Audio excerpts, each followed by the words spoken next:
Now you can hear. Now you can hear the audio. I'm so sorry about that. You know, once in a while we have technical issues, but all is well again.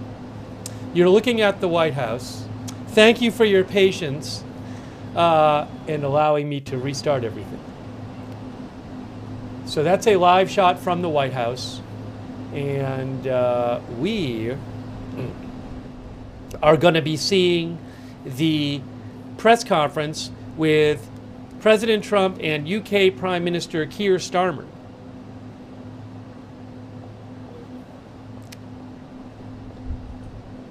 It's supposed to start at 2 p.m. Eastern. Actually, before then, we're supposed to see, I'm guessing we will have remarks in the Oval Office from Trump and Keir Starmer, because that's what they usually do. They usually have remarks in the Oval Office, and we see a replay of that, and then we see the live press conference. So sometime soon, I think we're going to have video, hopefully from the Oval Office. And we'll be taking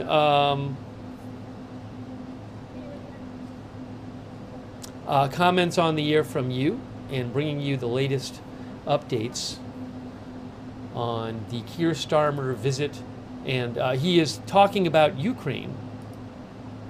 You can see here, hold on, I'll show you. Oops, now something else is working here, hold on. Right here, there we go. UK Starmer meets with Trump as Europe's leaders worry about drifting US support for Ukraine. Is there a picture of Keir Starmer there in the article? There he is. Do we have them together? No. Here. Keir Starmer.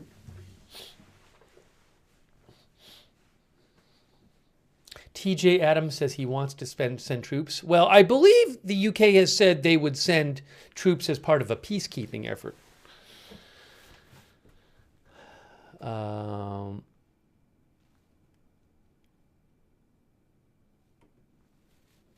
TJ says this should be an interesting exchange.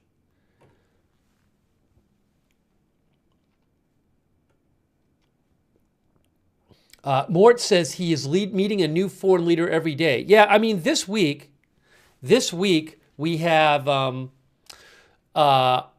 President Macron from France was here a couple days ago. They did a press conference. This meeting is today, and tomorrow is President Zelenskyy of Ukraine. So, you know, I think it's pretty big news when the President of the United States gives a press conference with a world leader like the President of France or the UK Prime Minister or the President of Ukraine. So we'll probably cover all of those. But yes, it's been a busy week of, you know, it's a big topic of the President Macron visit. Basically all these visits, the chief topic is Ukraine.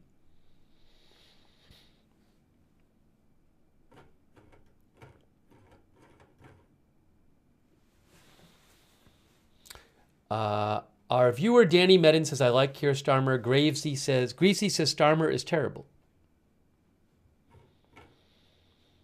So, again, I'm keeping an eye on the White House, and we should sometime soon have some video of them talking in the Oval Office, and then the live press conference for you. And it's possible we'll do a Gene Hackman update story later today, depending on that news, on what news comes out. So, many of you know that Gene Hackman and his wife were found deceased at their home last night, and the police said there's no signs of foul play. But maybe we'll do a story possibly later on that, but we're covering this right now. So condolences to their families, by the way. Okay, so as you can see here, oh, by the way, let me thank our moderator. Thanks to Connor Garrity for the gift memberships, by the way, on the stream that we just initially did, but didn't work, so I had to restart it. Also, thank you to you for being here, and thanks to our moderator, and thanks to Muggsy's Stuff, our new member, and thanks to our moderators. We have Carms moderating, Janet B, and Roberts May Queen, Ruth Krafasi, Linda Belk, Larry, and Misha on X. Over there on Twitch, we have moderating right now. Big Ball of Yarn, LB Prairie Dawn, Idaho Star, Matthew Kohai 3, and Surly Dev. Thanks also Oxytropis for your support on Twitch, and Qbat for the gift membership, the gift subscription on Twitch. Thank you. Also, thanks so much to Lidwine Elizabeth for your support. Did you see the Les Mis song with Trump? I did not see that. Trump was there and it looked like history being made. I don't even know what you're talking about. I'll have to look it up. I won't be able to play it on the air because of copyright.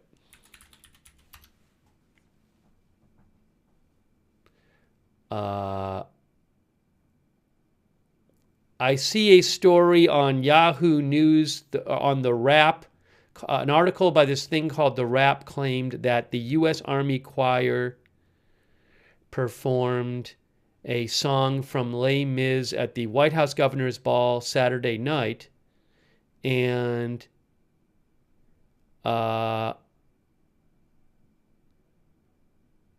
some thought the choir chose the song as a protest, and others pointed out that Trump had played the song at campaign events.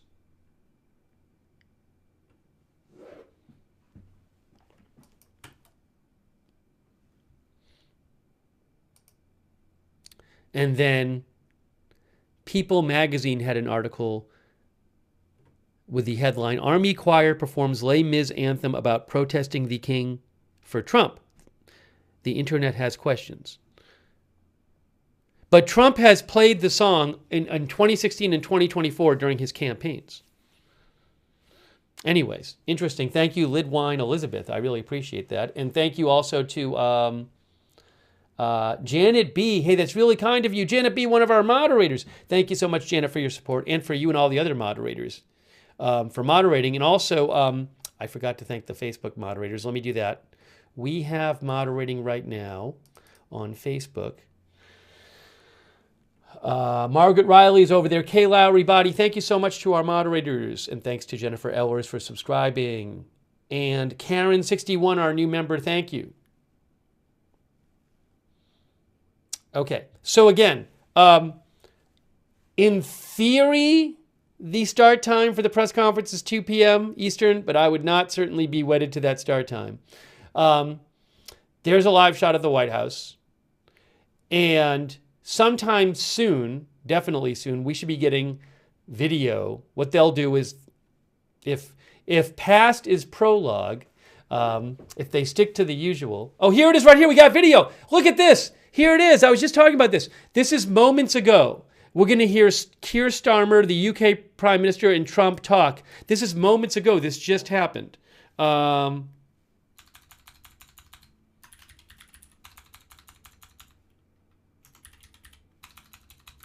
start playing in a second. They do it and they record it, and then they play it out after.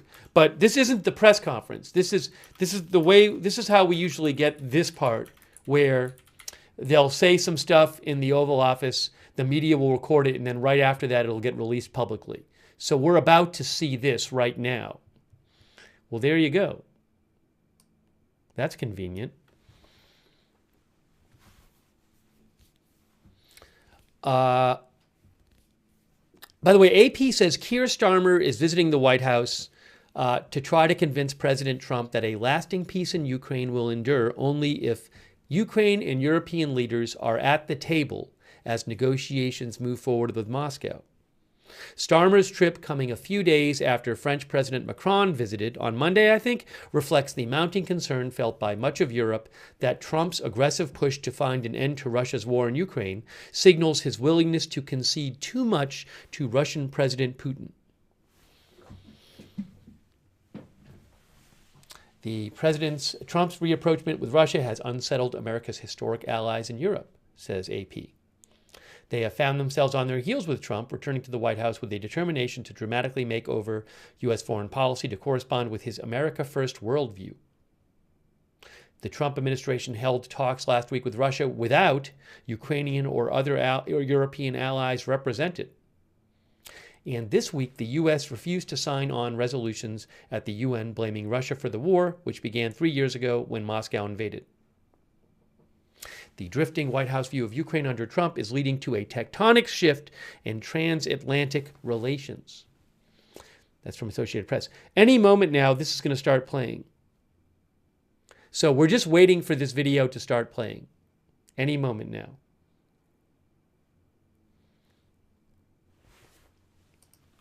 I just have to leave it running and it'll just start. That's how it's going to happen.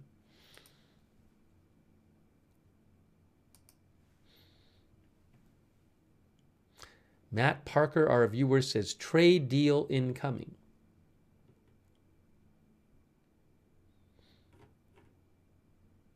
Jamie Rowland says this should be interesting. Yeah, no, this is how with this recording it usually does. Here it is. Here we go. We got any volume yet? What have you in common with Keir Starmer?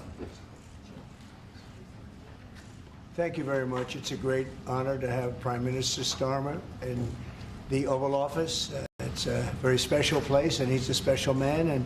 And the United Kingdom is a wonderful. This is a wonderful country that I know very well. I'm there a lot, and I'll be going there, and we expect to see each other in the near future. We'll be announcing it, but.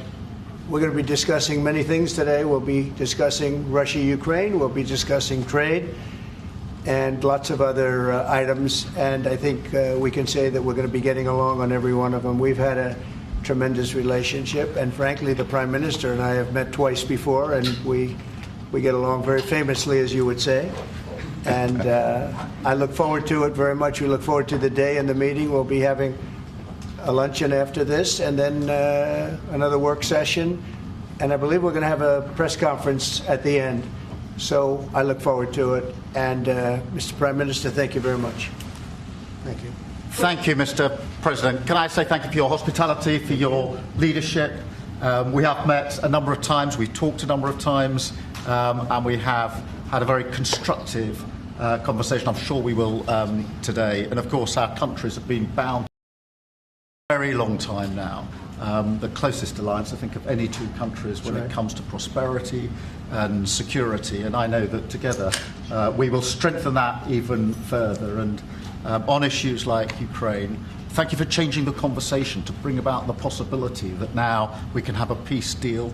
And we want to work with you to make sure that peace deal is enduring, that it lasts, that it's a deal that goes down as a historic deal, that nobody breaches, and we'll work with you to make sure that that absolutely happens. And it is my pleasure to bring from His Majesty the King a letter. He sends his best wishes and his regards, of course, but he also asked me to bear this letter and bring it to you. So can I present the letter from the King to you? Thank you very much. Am I supposed to read it right now? Yeah, please do. I will do. I've got to tell him what your reaction is, so I need to know. He is a great gentleman, a great gentleman.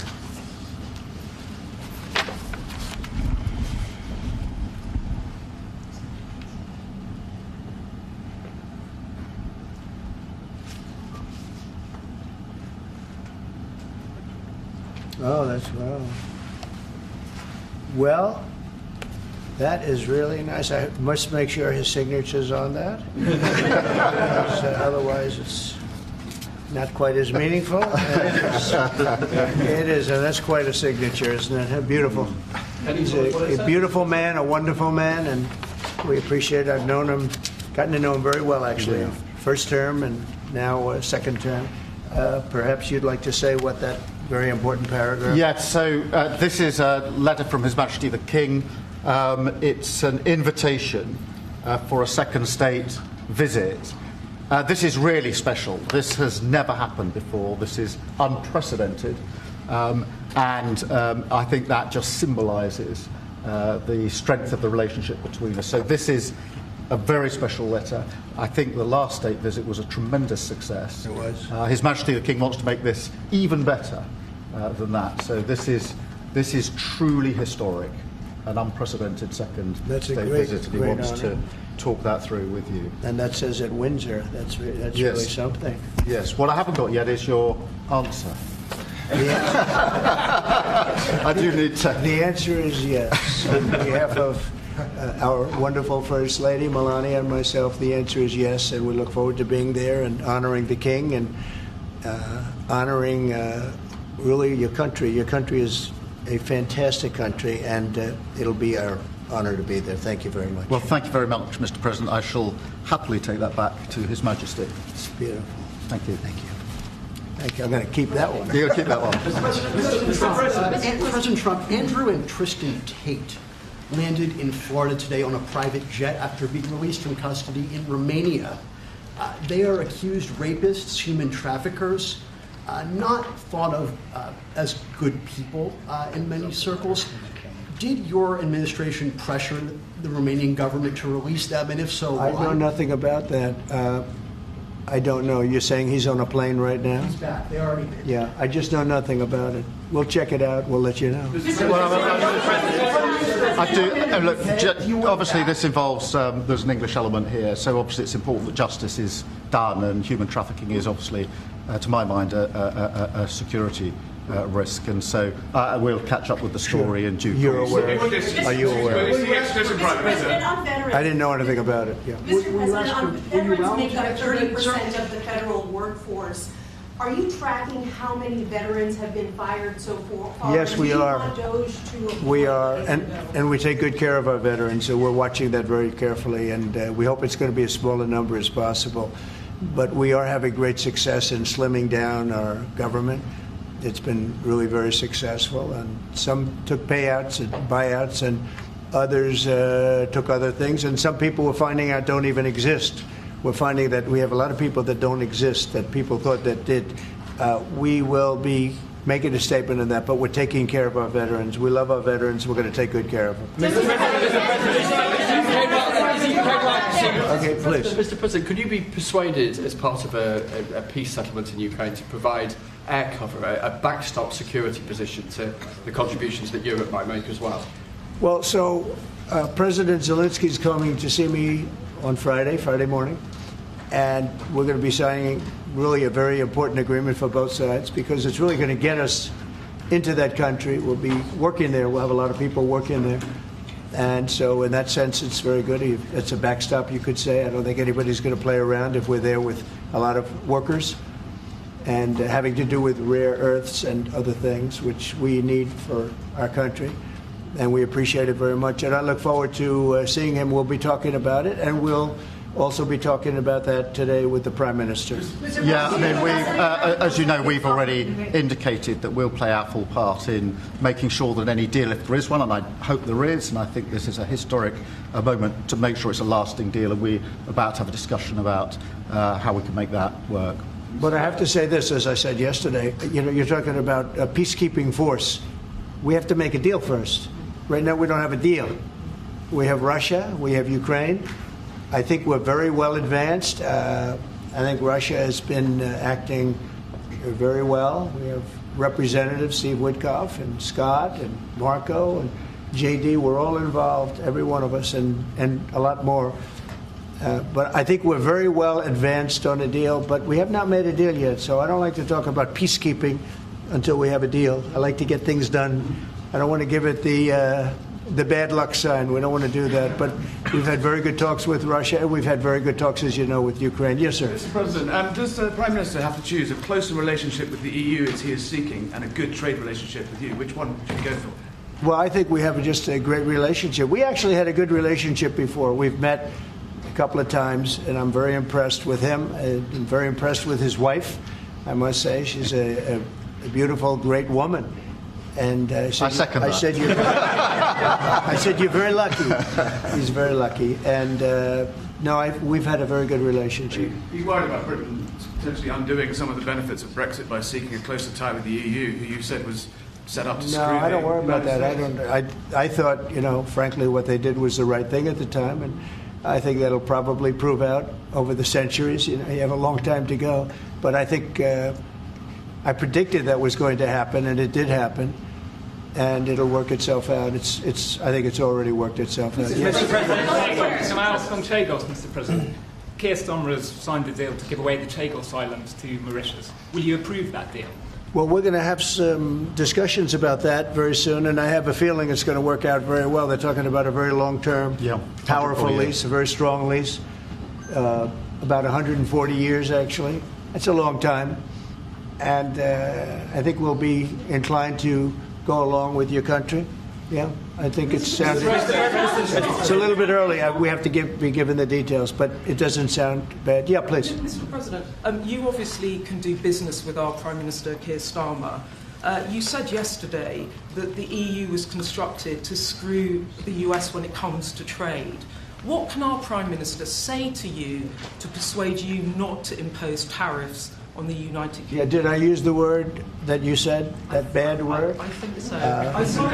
Well, I think that the EU, I've had problems with the EU because, and we're not talking about, we happen to have a great relationship with you, but we do have problems with the EU because they've tariffed us.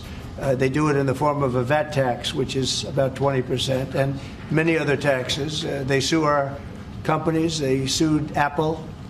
Got $16 or $17 billion, which was, I think, totally a ridiculous decision.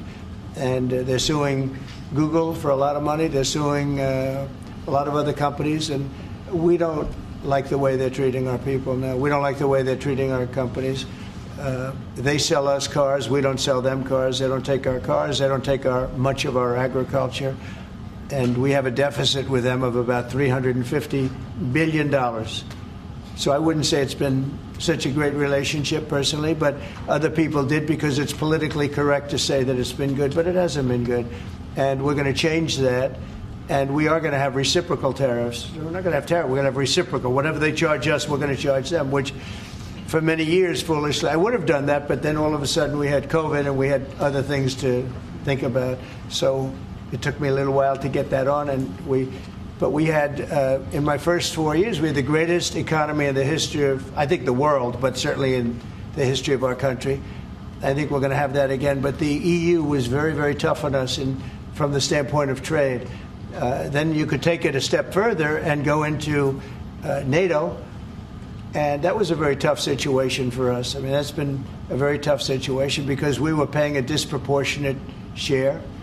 And it wasn't good. So, as you know, they paid hundreds of billions of dollars after I got involved, and they evened it out a little bit, but not very much. And then if you look at the war, we're in for $300 billion plus, and they're in for $100 billion. They get their money back, and now we'll get our money back also. But under Biden, you wouldn't have done that. Biden did a terrible job, I have to say. I hate to say that about somebody that sat here just before me, but he did a terrible, terrible job. That war should have never happened, the war between Russia and Ukraine. Frankly, October 7th should have never happened. Israel, that should have never happened. What happened there should have never. Inflation should have never happened. Afghanistan should have never happened. The way they got out, not getting out, but the way they got out. So, but I can say that as far as we're here for a different reason, we're talking about a very different place. And this is some place that I have investments there. I own Turnberry, I own Aberdeen, and I own a great place called Doonbeg in Ireland. So you know, I have a great warm spot for your country. And our trade, obviously, is fair and balanced, and in fact, you've got a bit of a surplus, so we're in a different position there. And obviously, we've contributed hugely in relation to Ukraine, and taken together with Europe, there's about 50% It'll of what's work, gone yeah. in. It'll work. It's going to work. On a personal level, thank you. So does that mean there won't be any sanctions on the UK then? Well, I have to take a look. I mean, we're going to have a good discussion today, and we have some very talented people on the other side, and we have some people that probably aren't as talented as them, but they're pretty good. Marco, what do you think?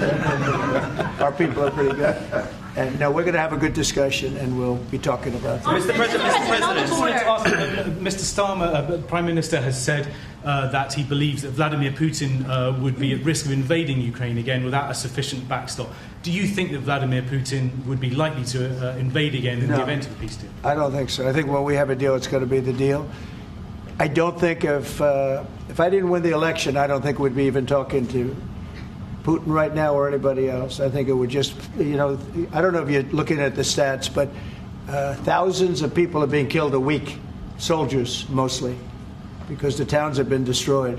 But thousands of soldiers. This was a very bad week, by the way. I get the stats. Terrible numbers. And you're talking about a human life. Number one, I want to see that. And it doesn't involve American soldiers, but it's Russian and Ukrainian soldiers. And I think I'm speaking for both. Yeah. Number one, we want to see that stop. And number two, I want to stop paying the kind of money that we're talking about. You know, we're helping, and we're helping NATO, but we're helping a lot, more than anybody else by far, and I want that to stop also. Mr. President, the European... Jeff, go ahead. Thank you, sir. You talked about trade tariffs this morning on your social media site. Just a question about China. 10% tariffs has already been implemented on China. Are you planning to do an additional 10 above the 10? This will be an additional 10 above. Correct. And is there, from the talks with Canada and Mexico so far, are you not seeing the progress that you wanted in order to I don't see it at all. No, not on drugs. We've done a great job. If you look at Tom Homan, he's been incredible, and Christie, they've done a great job in terms of the border. But the drugs continue to pour into our country, killing hundreds of thousands of people. We're losing substantially more than 100,000 people. I mean, dead. They're dead. The families are destroyed after that happens. So it's not just that. That's the ultimate. But the families are absolutely destroyed. The drugs come in through Mexico. They come, a lot of them, not all of them, but a lot of them come from China. And that's why we did that. It's 10 plus 10. In 10 case, 10 was there confusion on that? There was, sir, yeah. Okay, 10 plus 10. It's a second 10. And I think you're going to see, eventually you're going to see drugs stopping, because the country should not be allowing those drugs to come into the United States of America. And we're not going to allow it to happen. So that goes on the 4th of March. And then on the 2nd of April, we have reciprocal tariffs. That's reciprocal, where we charge countries what they're charging us. And nobody should have a problem with that. We have reciprocal. It's reciprocity. It's something that I think everybody I've spoken to said that's fair, and it is. If somebody charges us 25%, we charge them 25. If somebody charges us 10 or 15 or 30 or 70, we charge them an exact like amount. And it's pretty simple, but it's reciprocal tariffs, because the United States has been taken advantage of by many, many different countries, including our friends, friend and foe. And in many cases, our friends took bigger advantage of. And when you talk about the EU, we're talking about the EU. The EU has been really very bad to us in terms of trade. And I'm a different kind of a president. I can't let that happen. Thank you. Please, ma'am, go ahead. Mr. President, what would you be willing to do if Vladimir Putin did not stick to the terms of any deal on Ukraine? If he not what? If he did not stick to the terms of any deal on Ukraine, because he has a history of not sticking to his word when it comes to international agreements. I think he'll keep his word. I think I've spoken to him. I've known him for a long time now. You know, we had to go through the Russian hoax together. That was not a good thing. It's not fair. That was a rigged deal, and had nothing to do with Russia. It was a rigged deal with inside the country, and they had to put up with that too. They put up with a lot. It wasn't just us. They had to put up with it, with a phony story that was made up. I've known him for a long time now, and I think he will. I don't believe he's going to violate his word. I don't think he'll be back when we make a deal. I think the deal's going to hold. Now, they're going to have security. You're going to have security. Yep. You're going to have soldiers. I know France wants to be there. The president has said he wants to have soldiers there. I don't think we're going to even be necessary, but I don't think there'll be any problem with keeping the deal with the security. We're going to discuss that. You want to say something? No, I was just going to say, I mean, the deal, if we get it, is going to be hugely important. I don't think it would have happened if the space hadn't been created for it by yourself. But if there's a deal in, we've got to make sure it's a deal that lasts, that is not temporary, that lasts, and that's why we need to make sure that it's secure, and we've lent in and said we'll play our part, and we've talked and we will talk about how we work with yourself, Mr. President, to ensure that this deal is something which is not violated, because it's very important that if there is a deal, we keep it. And that will be, and I think I could say that will be the easy part. That's the part we look forward to, because putting security there, that's the part we all look forward to. That's easy. The difficult part is getting the deal made. So, but I think we've come a long way. Did you have something? Yeah, on a personal level. He's got such a nice face. Oh. He's smiling. But watch, he'll ask a total killer question. Those are the I've known him a long time. They're the ones that get you. No, he looks like a nice guy. guy. On a personal level, Mr. President, what do you get on most? What's your common ground with Sir Keir Starmer? Because you're both from different political backgrounds. It's true. I think I can say this because we've known each other now really for a little while. This is not our first meeting, as you know. He loves his country, and so do I. That's our common theme. He loves his country, and I love our country. And we also have two countries that have gotten along for the longest period of time. Right? Yeah. Number one ally on each side. And we have good. France and Australia, we have a lot of good ones. But we've had a long-time relationship, a long time, hundreds of years. And we like each other, frankly, and we like each other's country, and we love our country. And I think that's our common thread. Okay? Mr. President, the Europeans... Yeah, please. On tariffs, you just said with China... Who are you with? I'm with The Independent. Oh, that's good. It's on tariffs. You just said with It's China... independent, we charge them. We charge them as in we charge China, but the tariffs are paid eventually by American importers and consumers. No, they're not. No, I think they're paid for by the country. But, look, we can get into that. I put a lot of tariffs on in my first term, and we made tremendous amounts of progress because of those tariffs. China paid us hundreds of billions of dollars, billions.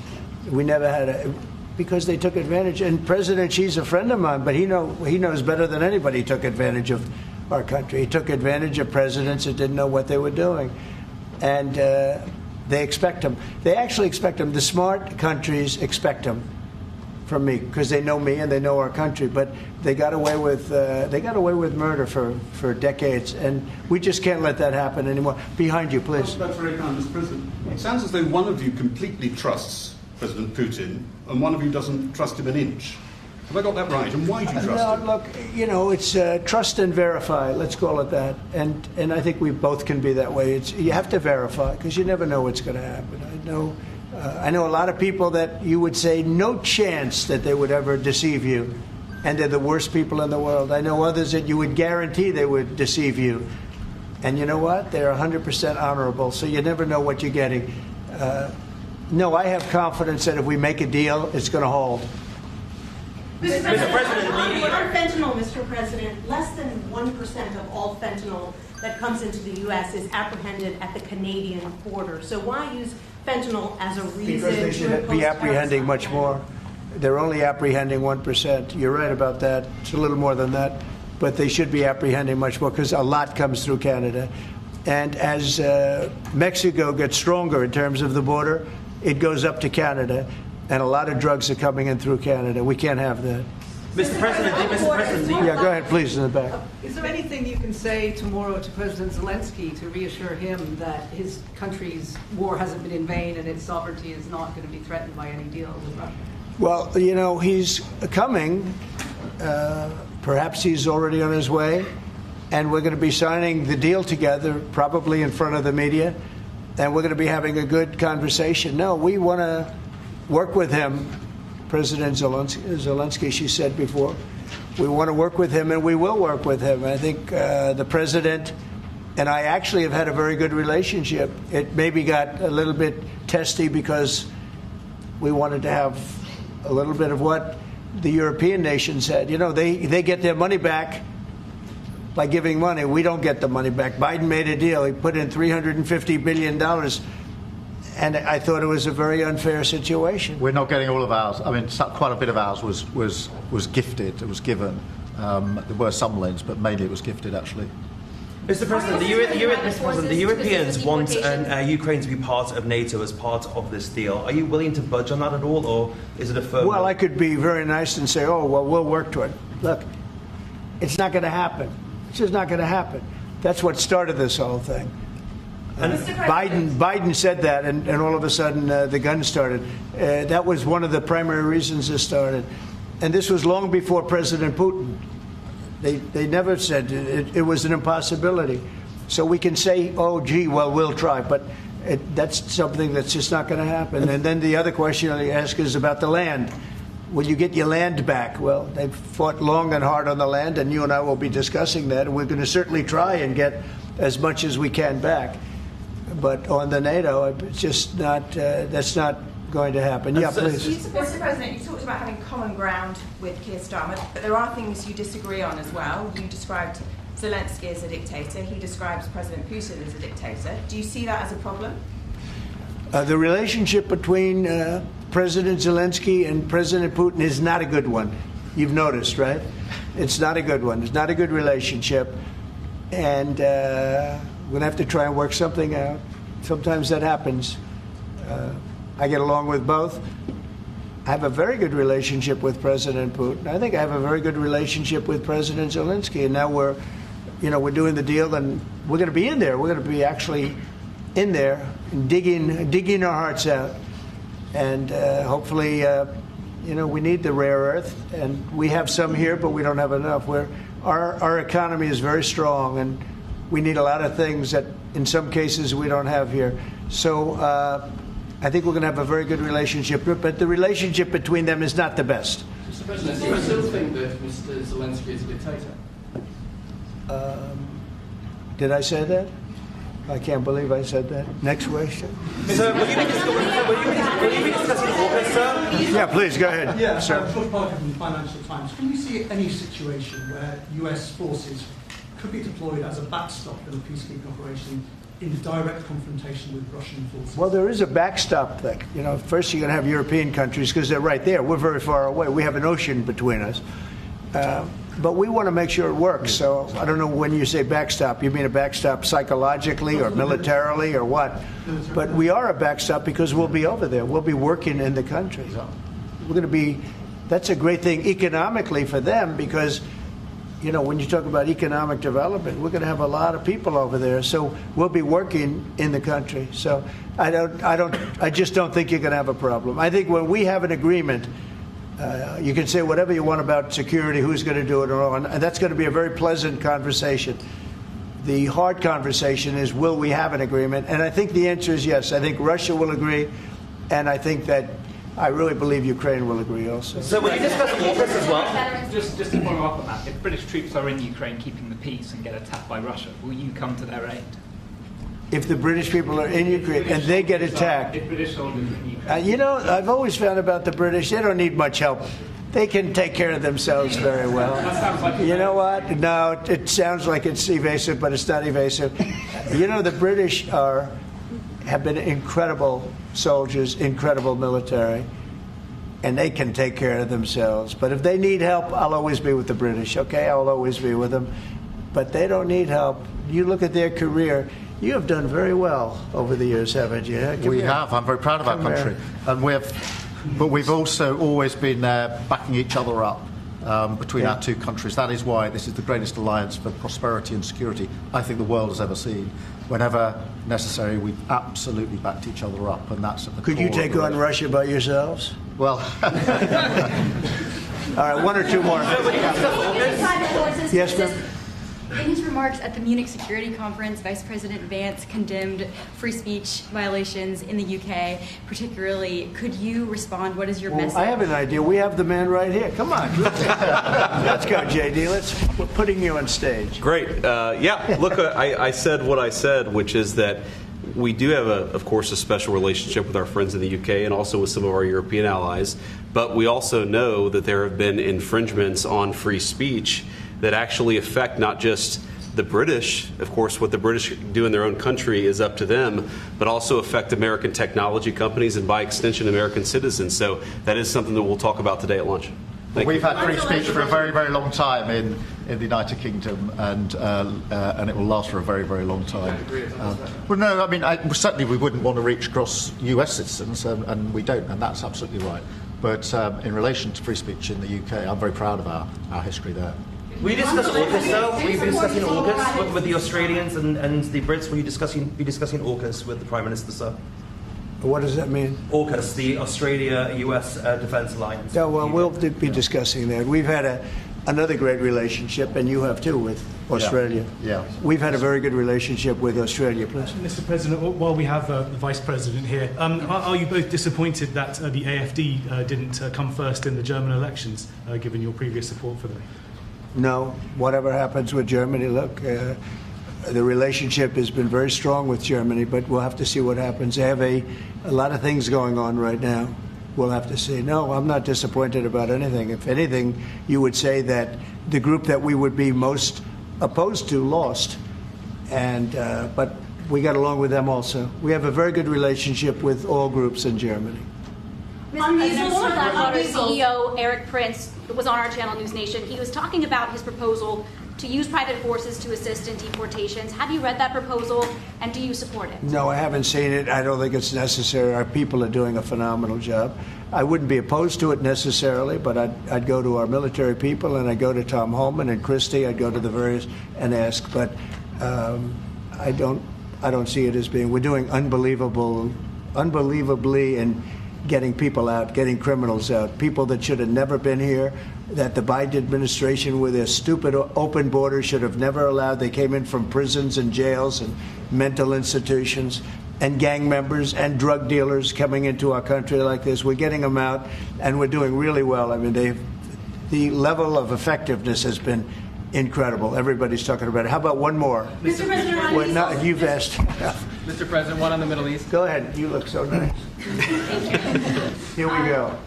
Here's the kill. Mr. President, are there areas specifically of Ukraine that you're talking about in giving back, specifically Crimea? Have you gotten to those details yet on such an agreement? Well, you mean the areas that were taken? Yes. There are a lot of areas that were taken. Yeah, we've talked about it. A lot of the sea line has been taken.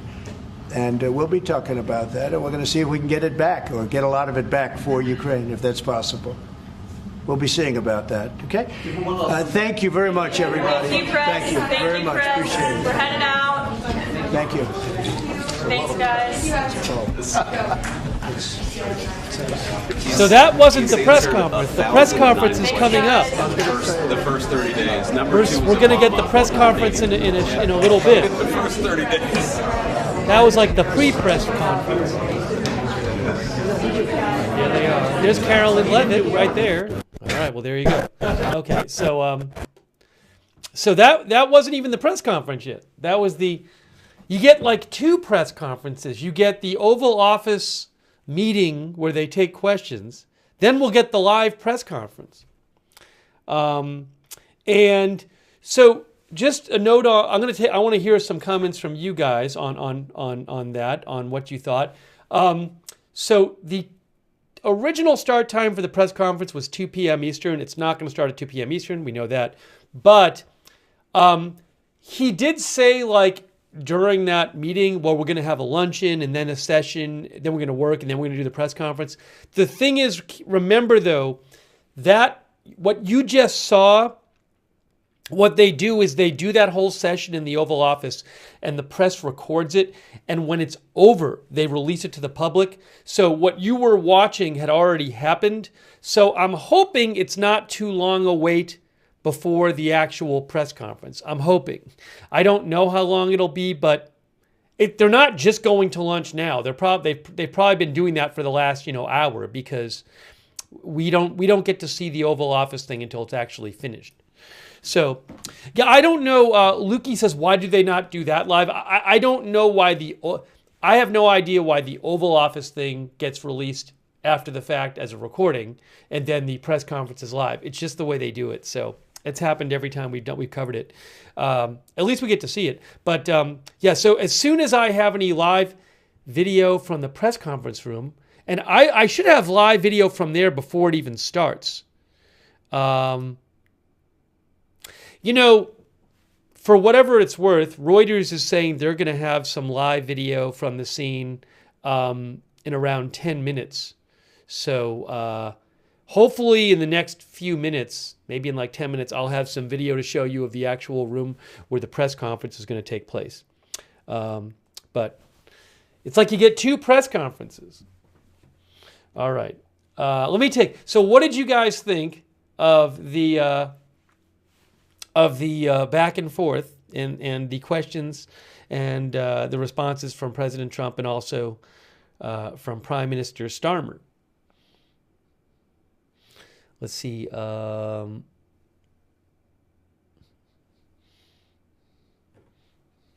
Ronan says Trump has taken over 1,000 questions from the press. I don't know how many he's taken, but I mean, you know, they've had a lot of these kind of answering questions things. He's done that a bunch, certainly. Let's see here.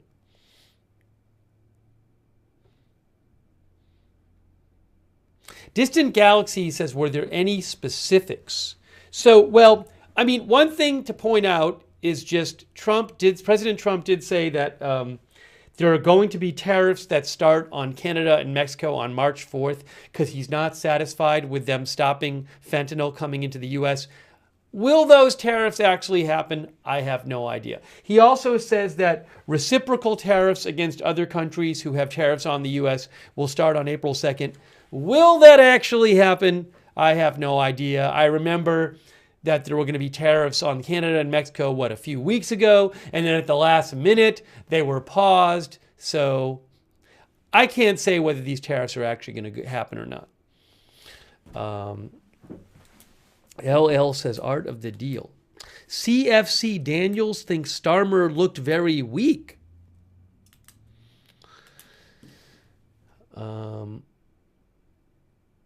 Babs thinks the peace deal is far, far away according to Russia.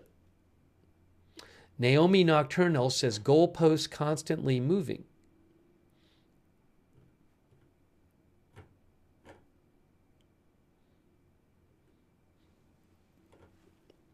Again, coming up, we will show you live the press conference with President Trump and UK Prime Minister Starmer.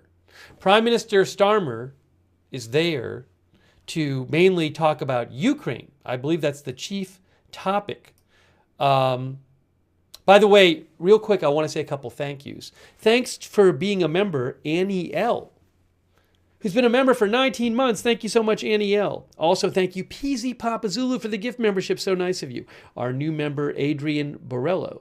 Thank you, Mitchell Pilot, for all your support. Thank you, Bebop and Rocksteady, for all your support. Thank you, Bebop and Rocksteady and Interactive. Bebop and Rocksteady thinks that the U.S. gets bad-mouthed across the EU. Some feel we deserve it because big bad USA. Oh, well, things change. It's a new day. Thank you, Interactive, for your support. Thank you, Freedom Can and Jacques and Karen61, our new member, and Erwin Huppeldepup. Thank you, Erwin. And also, thanks to KC Comey for subscribing on Twitch, and Traveling Slim for subscribing on Twitch, Ascertainment for your support on Twitch, Massachusetts Guy for the gift subscription, thank you, on Twitch, Wall Street for subscribing on Twitch, thank you. So, in a short time, we should at least have some video from the room where the press conference is happening. Keeping an eye on that. Hang on a moment here. In the meantime, let's talk about Keir Starmer's visit.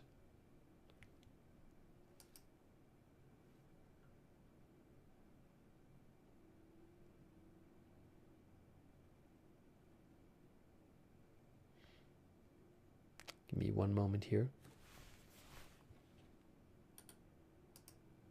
This was an interesting story. This was actually asked about in the press conference. Andrew Tate, charged with rape and trafficking in Romania, lands in the U.S. Trump said he didn't know anything about this. Andrew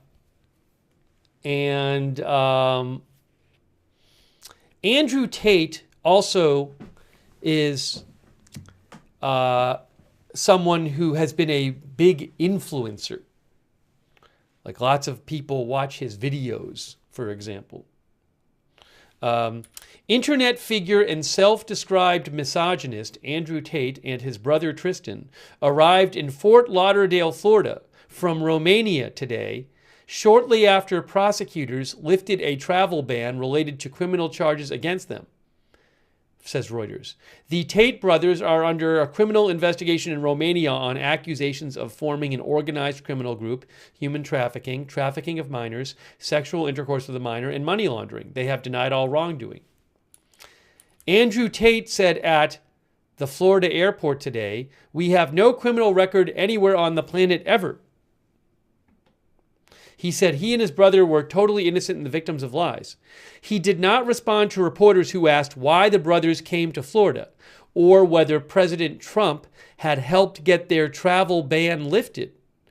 Today, we just saw it, Trump said he knows nothing about the Tate case in Romania. Also here, hold on a second, let me just show you this. Tate, who gained millions of online fans by promoting an ultra-masculine lifestyle that critics say denigrates women, planned to return to Romania at the end of March to fulfill a judicial control obligation, a source told Reuters. Florida's Governor Ron DeSantis told reporters his state was not a place where you're welcome with that type of conduct, and that the Florida Attorney General was looking at what jurisdiction the state had to deal with this. Interesting. That's from Ron DeSantis. Reuters also says Andrew Tate's online instructional videos direct men to, among other things, physically assault women who accuse them of cheating, according to extremism tracking group the Anti-Defamation League.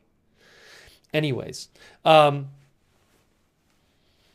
you can so people have he's a very controversial figure, Andrew Tate.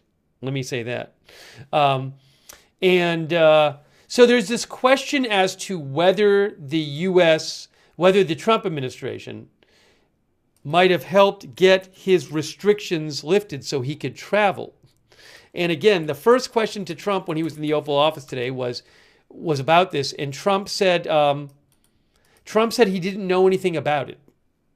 Is that true? I don't know. Hold on a second. Hold on a moment. Hold on a moment. Let me just show you this.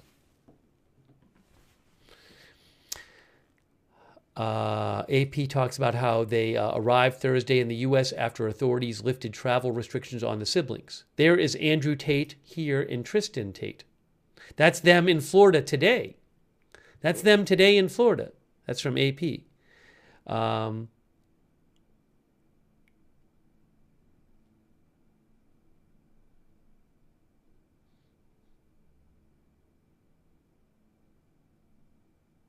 Just weeks ago, Andrew Tate posted on X, "The Tates will be free.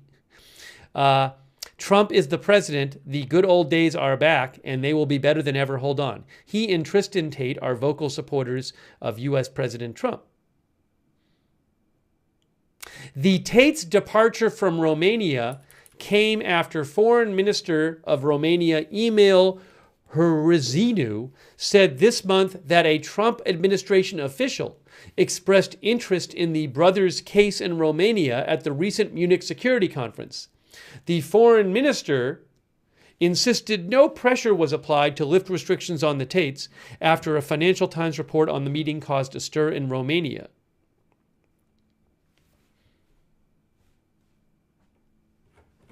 Anyways, I don't want to get into too much sidetracking on the Andrew Tate thing, but I think that's an interesting story.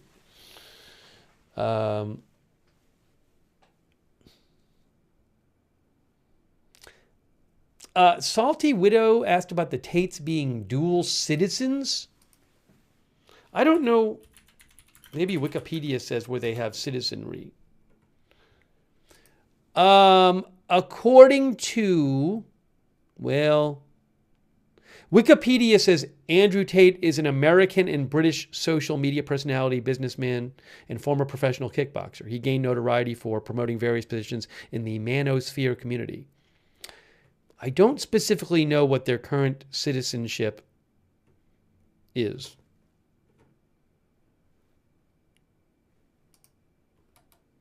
Megatube says UK, USA. Jean Romaine says they are.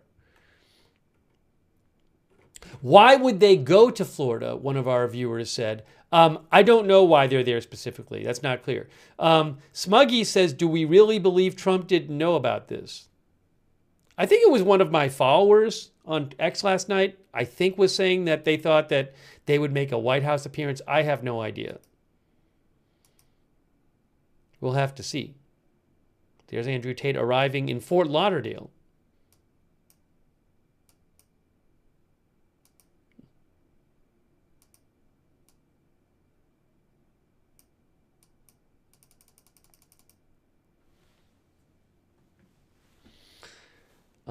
Let's see here.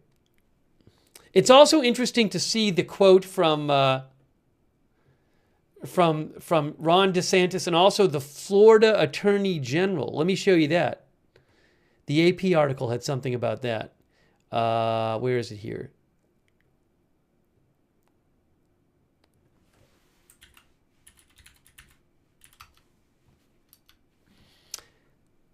After the Tate brothers arrived in Florida today, State Attorney General James Uthmeier said in a social media post that his office would conduct a preliminary inquiry into them. Florida has zero tolerance for human trafficking and violence against women. If any of these alleged crimes trigger Florida jurisdiction, I don't know that they would, we will hold them accountable, said Uthmeier, an appointee of Republican Governor Ron DeSantis.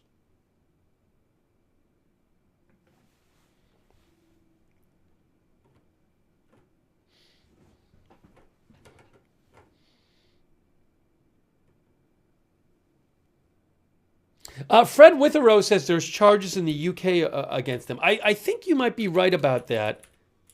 Where is... Well, look, for what it says here in the UK article, to be clear, sorry, in the AP article, it says 4 British women who accused Andrew Tate of sexual violence and physical abuse are suing him in the UK after the Crown Prosecution Service decided not to prosecute him. So that would be a lawsuit, not criminal charges. The women said Thursday in a joint statement they are in disbelief and feel re-traumatized by news that travel restrictions were listed. But hold on, here's something about a UK charges here. In March, the Tate brothers appeared at the Bucharest Court of Appeal in a separate case after UK authorities issued arrest warrants over allegations of... Well, then it seems like there are UK charges. Okay, so it looks like there are criminal charges in the UK. Because it says here, UK authorities issued arrest warrants over allegations of sexual aggression in a case dating back to the period from 2012 to 2015. The appeals court in Bucharest granted the UK request to extradite the Tates to the UK, but only after legal proceedings in Romania have concluded. Also, late last year, a UK court ruled that police can seize more than £2.6 million to cover years of unpaid taxes from the pair and free some of their accounts. Andrew Tate called it outright theft and said it was a coordinated attack on anyone who dares to challenge the system. Anyways, you heard Prime Minister Starmer say when this question was brought up, and President Trump said he didn't know anything about them coming to the U.S. Starmer said this is a UK justice issue too, I think he said. Brenda says, our viewer, yes, there certainly is serious charges against them in the UK and arrest warrants.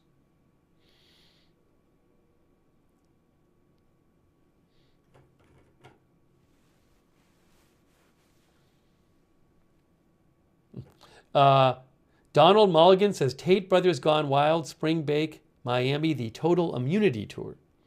We're waiting to have up. So according to Reuters, they say they're going to have some video from the room where the press conference is happening in about 9 minutes.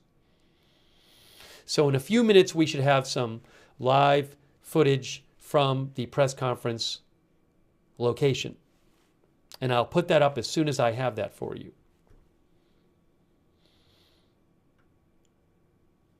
Thank you, PZ Papa Zulu, by the way, who says Epstein's files phase 1 have been released. I saw some photo of some influencers at the White House holding up something that said Epstein files or anything. I have not heard much reporting on it. If I hear that anything that is released that's new in giving shocking new details, I'll certainly let you know. Pam Bondi, the Attorney General, yesterday claimed that some new Epstein-related information was going to be released. There's a lot of that stuff that's public anyway, so I'll just have to wait and see, what actually comes out about that stuff. Hold on a second here.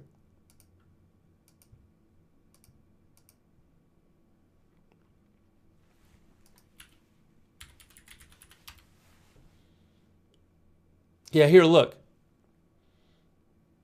Conservative commentators seen with, quote, Epstein files binders after AG Bondi promises docs released.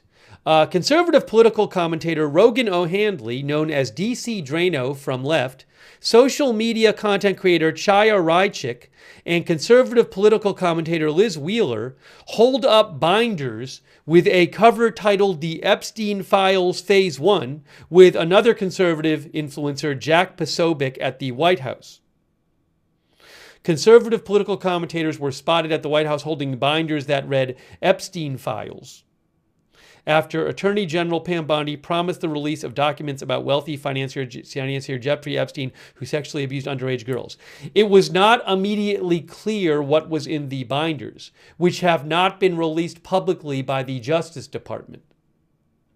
The binders read declassified, but it was not immediately clear whether the information contained in the binders ever had been classified.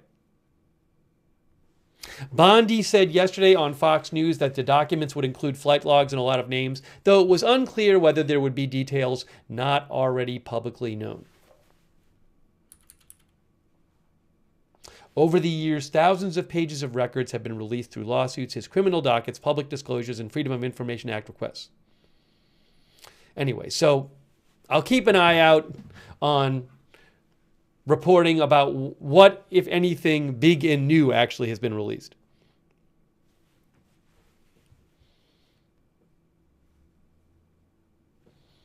Thank you, by the way, for mentioning that, PZ Papa Zulu. Thanks also to Macro Geek for the gift membership. So nice of you. Thank you, Marnie, for the gift membership. Thank you, Tess Trueheart. Tess Trueheart, this is going to be a live press conference. Thank you, 207 Genfa, our member. Satoshi's Limo Driver, our member. Thank you, Tim Glenn. Tim Glenn is saying, will Starmer be the one we deal with in the UK throughout Trump's administration?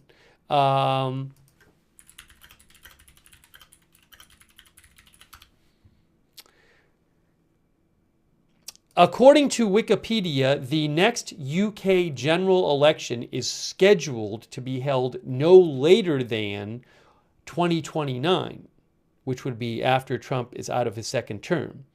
But I think maybe it's possible to have an earlier election. Yes, the Prime Minister has the power to request the monarch call an election anytime during the 5-year length of a parliamentary session. So, if there's no election beforehand, it'll be Wednesday, August 15, 2029 in the UK, but there could be one sooner.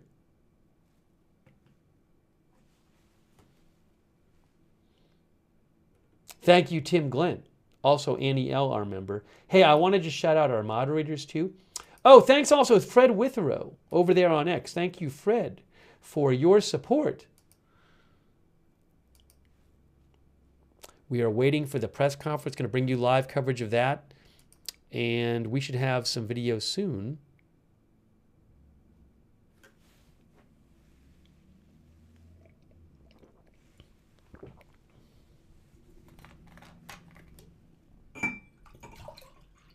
Give me a moment here. I'm just checking for also other breaking news updates.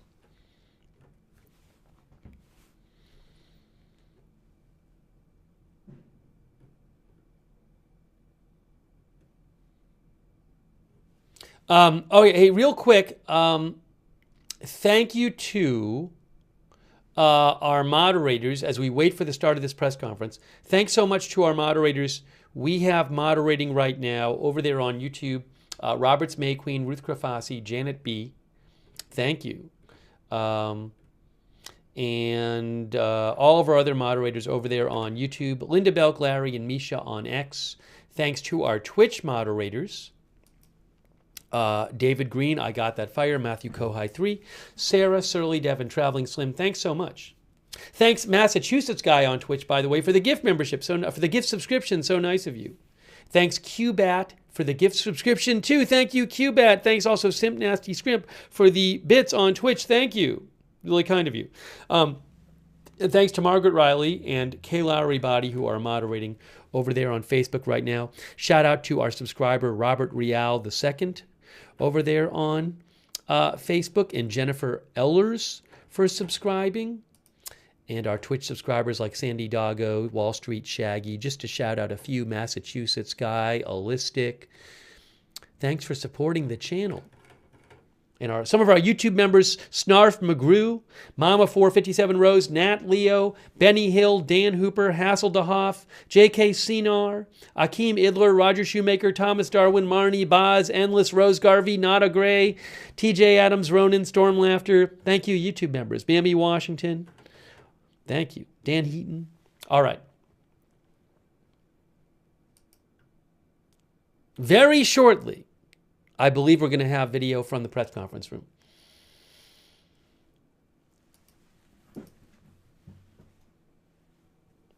Kevin Aikman, our viewer, says, is it true France and the UK are the only countries in Europe with nuclear weapons? Yes. The countries with nuclear weapons are the US and Russia, India and Pakistan, Israel, China, the UK, France, North Korea. Did I get them all? I think I got them all. Please let me know if did I miss one? Let's see what the chat says.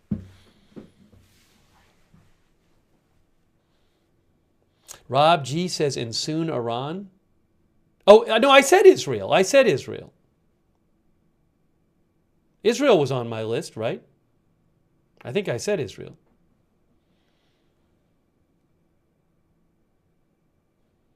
TJ said South Africa? I don't think they have nuclear weapons. Do they? Let's see here. Wikipedia says South Africa ended its nuclear weapons program in 1989.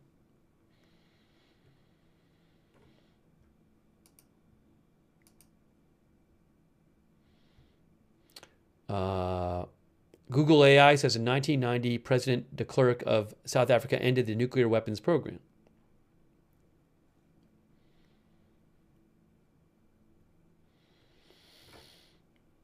Okay. But yes, in Europe, France and the UK have them. LL says Israel doesn't officially have nukes. Yeah, that's so it is. It's widely accepted that they do have multiple nuclear weapons. What is it that they don't acknowledge it publicly or something like that?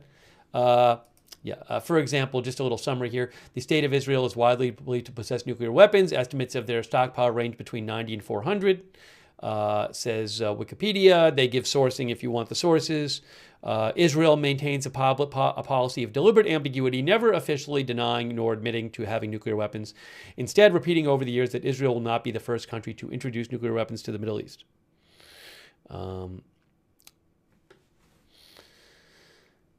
Okay. Patrick O'Donoghue says Belarus. Russia may house some weapons in Belarus, but those are not Belarus's nuclear weapons. They're Russia's.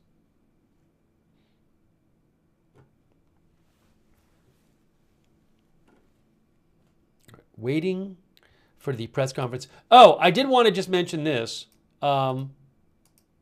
Just in case you're wondering, why is Keir Starmer, why is he visiting the White House today? Well, the big reason is to talk about the Ukraine situation.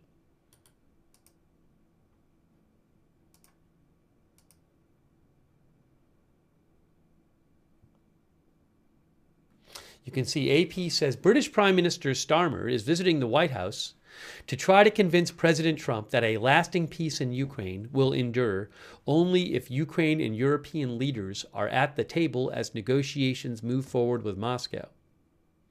Meanwhile, Trump says he plans to impose tariffs on Canada and Mexico starting next Tuesday, in addition to doubling the 10% universal tariff charged on imports from China.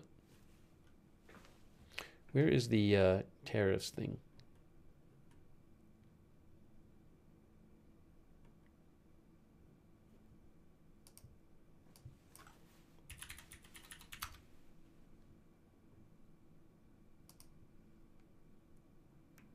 Trump plans tariffs on Canada and Mexico for Tuesday, while doubling existing 10% tariffs on China, says AP.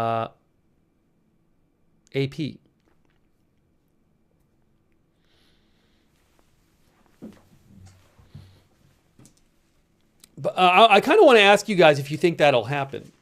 Will there actually be the tariffs on China and Mexico? Because it was going to happen, what, a few weeks ago, and then at the last minute it got delayed. Hang on a second here.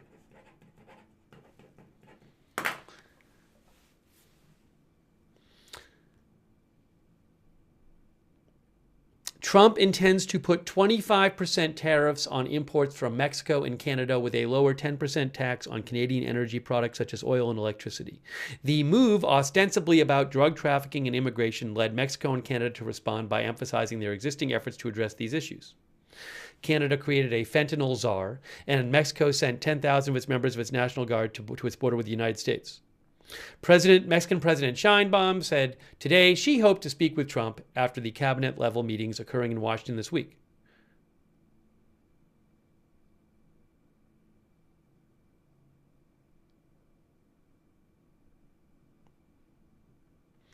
The 25% tariffs on Mexico and Canada would amount to a total tax increase on the U.S. public, because the publics are paid once the goods come into the U.S., a trade policy analyst at the American Action Forum, Jacob Jetson, said the 25% tariffs on Mexico and Canada would amount to a total tax increase on the U.S. public of somewhere between $120 billion to $225 billion annually. I'm going to ask you guys, here's our poll question. Our poll question is, will the Mexico and Canada tariffs happen Tuesday?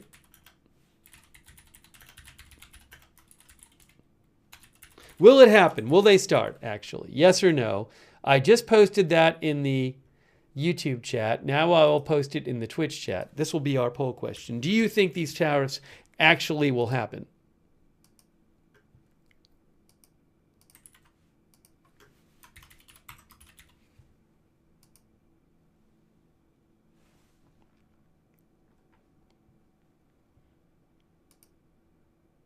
Hang on a moment. I'm just posting this on the Facebook, in the Facebook chat as well. Now I'll show you what people said. No, Brandy Ann, the beginning of April is the reciprocal tariffs. That's different. That's different tariffs than the 25% on Canada and most of Canadian goods and Mexican goods. That's two different dates.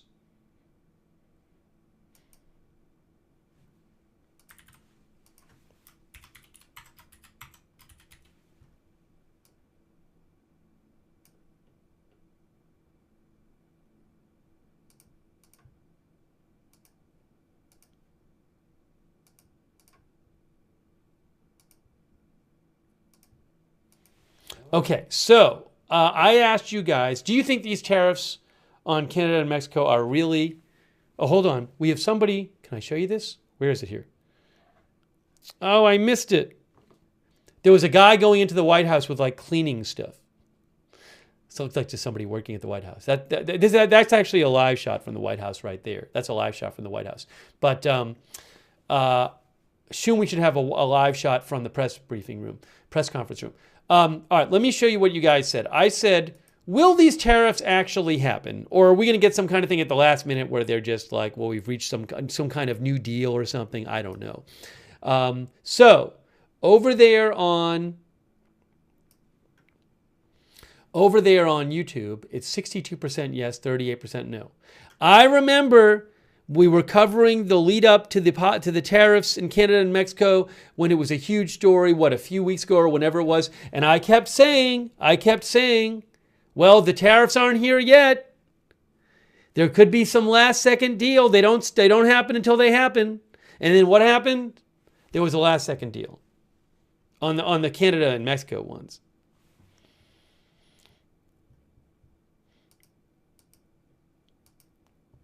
Over on Facebook, 56% say no, they won't happen Tuesday. 44% say yes.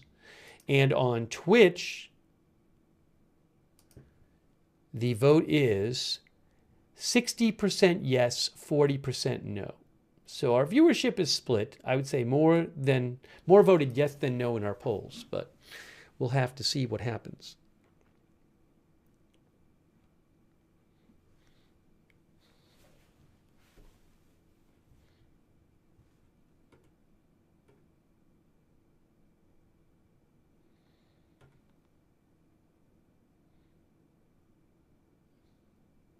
Thanks for voting in the poll.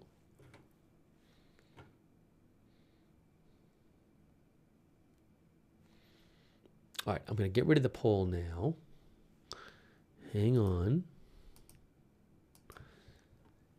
We're waiting for the press conference to begin. Do I have video of the press conference yet? No.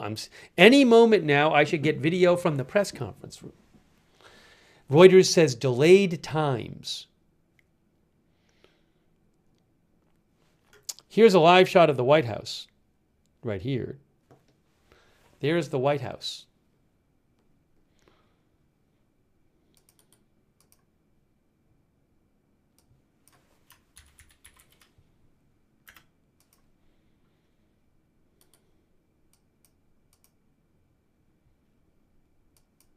Oopsie.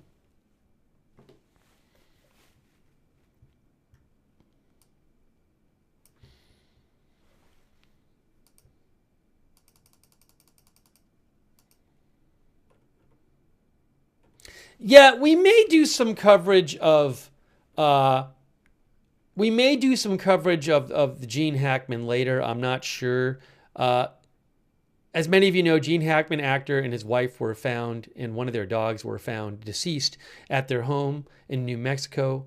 But police say that there's no signs of foul play. And one of our viewers said it's a suspicious death. I saw a headline about that today, but I think it was a bit misleading because the actual quote from the authorities was something like, well, we feel it's suspicious enough to investigate things, to investigate possibilities, but we have no sign of any foul play.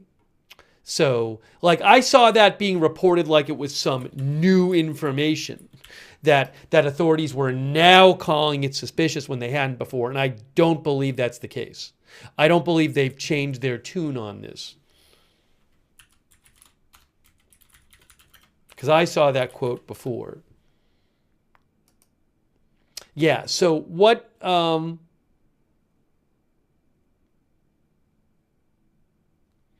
search warrant says that that Hackman and his wife, the deaths were found to be suspicious enough in nature to require a thorough investigation.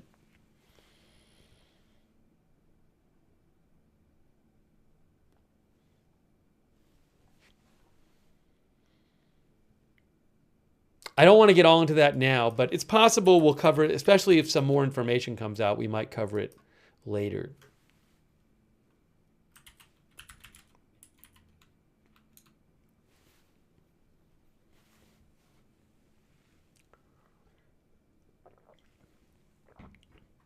Yeah, and a sheriff's office spokesperson, according to AP, says there was no indication they had been shot or had any wounds.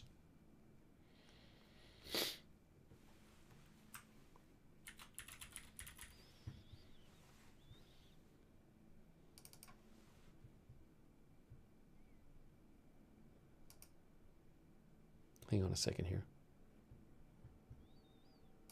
Hang on a moment here. Hang on a moment.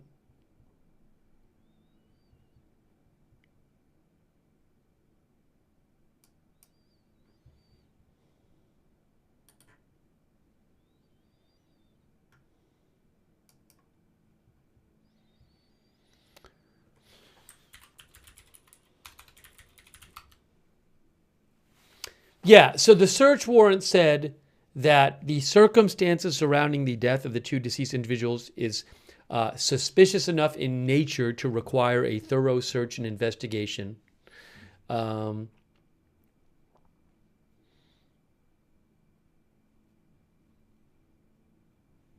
we'll have to see, what else gets reported on that. But we may do some coverage of it later.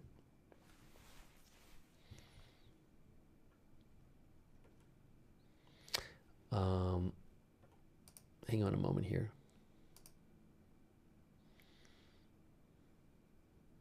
He was 95 years old. His wife was 63.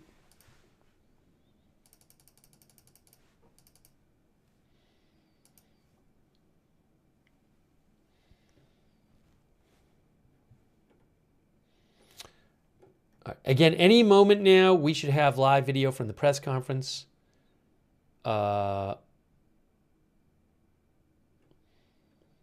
The original start time for the press conference was 2 p.m. Eastern. I'm not surprised it's running a bit late.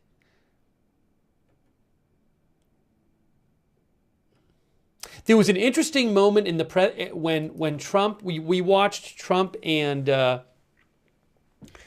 Starmer in the Oval Office a short while ago.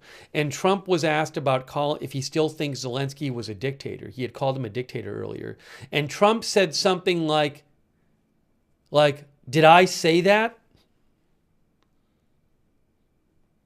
So that was an interesting moment. Thank you, Mama 457 Rose, by the way, for your support. I appreciate that. Also, Ninja Kitty, our new member.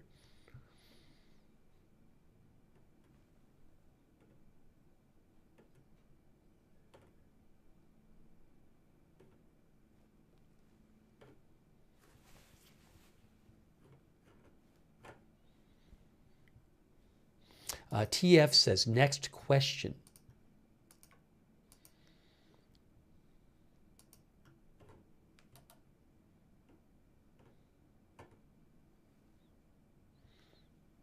Our viewer JDA wrote in and said, in this short appearance with Starmer that we saw before, JDA thinks Trump showed just how dangerous he and his people are. JDA thinks Trump backed Putin in relation to 2016 election interference. He claimed it was a hoax and it wasn't even Russia, it was other countries. Insane. He didn't really go into detail. I mean, I think Trump might have been saying that he believes the investigation into, well, I can't get it. He didn't talk about it for that long.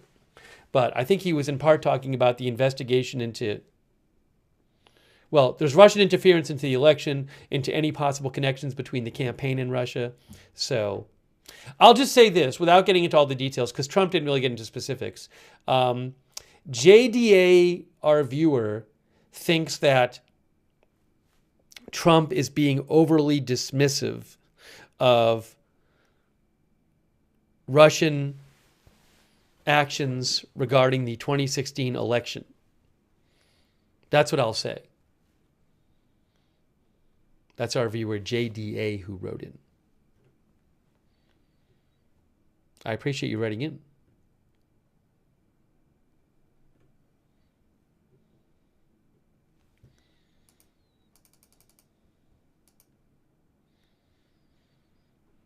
Checking some of the other comments here. They are still not live from the press conference room. One of our viewers, Amy Rebecca, sent me this. I saw this before. I don't know if this is... I saw this headline before. It sort of feels to me like maybe it's kind of this headline that like looks juicy, but I don't really know how big a deal it actually is. You can see, so there's multiple outlets are reporting the story. FBI director considering having UFC train agents in martial arts, say people familiar with the plan. I don't know. When you first see the headline, it could be anything from a big deal to like they want to have a single session with them. Anyways, this report says FBI Director Kash Patel is considering bringing in trainers from the Ultimate Fighting Championship to beef up agents' martial arts and self-defense skills, according to 4 people familiar with the plan. He discussed the idea during his first video conference of a call with the Bureau's 55 field office supervisors on Wednesday, said the people. 2 people briefed on the matter said current FBI agents described the idea as surreal and wacky. The FBI declined to comment, and a spokesperson for USA did not have an immediate comment. President Trump is a fan of UFC. During the call, and also he's very close with UFC President Dana White. During the call, Patel said that Dan Bongino, a far-right podcaster whom Trump tapped to be the FBI's deputy director, is a huge UFC fan, and he inspired Patel to try the training. Patel said he thinks it's great and is exploring a partnership between the FBI and UFC. Again, it doesn't sound like anything is really big is happening with it yet. I don't want to overread into this. A former Justice Department official said there is training the FBI receives in physical altercation. If Kash Patel believed it should be beefed up, the answer is not to go to Donald Trump's best friend who runs the UFC. This person said it's clearly motivated by the glitz and glamour show and Trump's friend. Again, I don't know. Maybe Kash Patel will never bring this up again. So,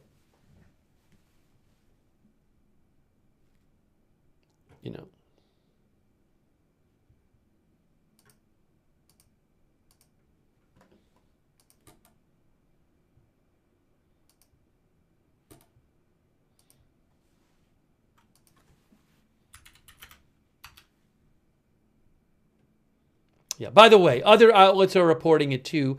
ABC News has the same story. So there's multiple outlets reporting it. But, I have no idea if anything will come of it. Thank you, Amy, for sending that in, Amy Rebecca. Harry Cat says FBI training is second to none. It's nothing. Maybe it's trying to make Patel look good.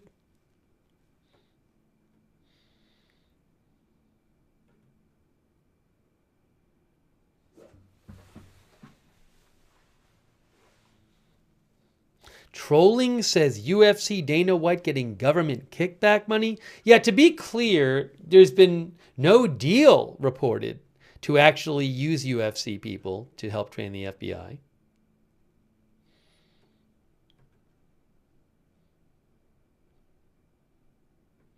Thank you, Grevin Share, for your support. I appreciate that. Grevin Share thinks the FBI needs stronger firearms.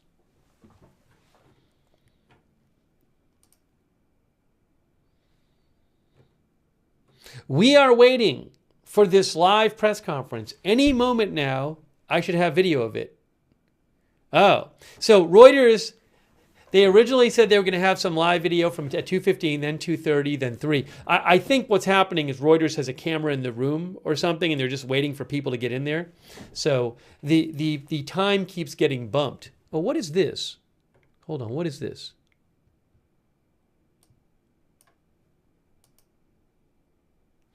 So, hold on a second here. Okay, that's not anything I can show right now. Let me check something out here.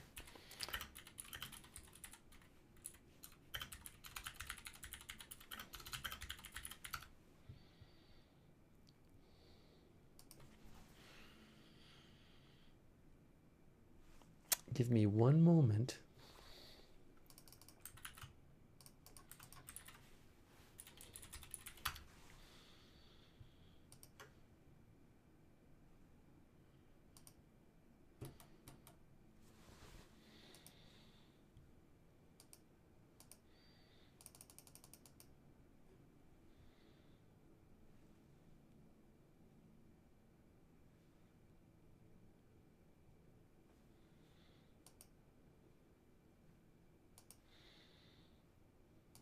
I have my eyes out, guys. As soon as I have any footage...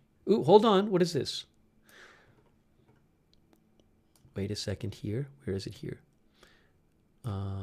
Okay. At some point soon, we should have footage from the press conference room.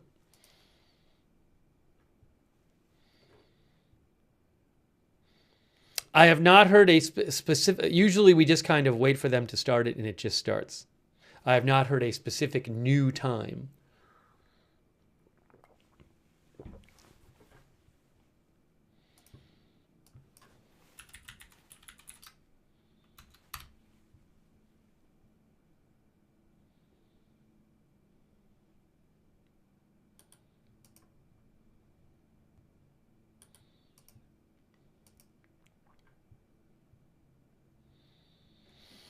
You can see here, Trump and Britain's Starmer meet at White House amid differences on Ukraine. NY committee says could be at least another hour till it starts. I mean, it could be. It just usually, it seems like what they would have been doing is usually it's been starting around an hour late. Because I believe that's what happened with, with Macron, is it started around an hour late. So that would be pretty normal. So we'll have to see.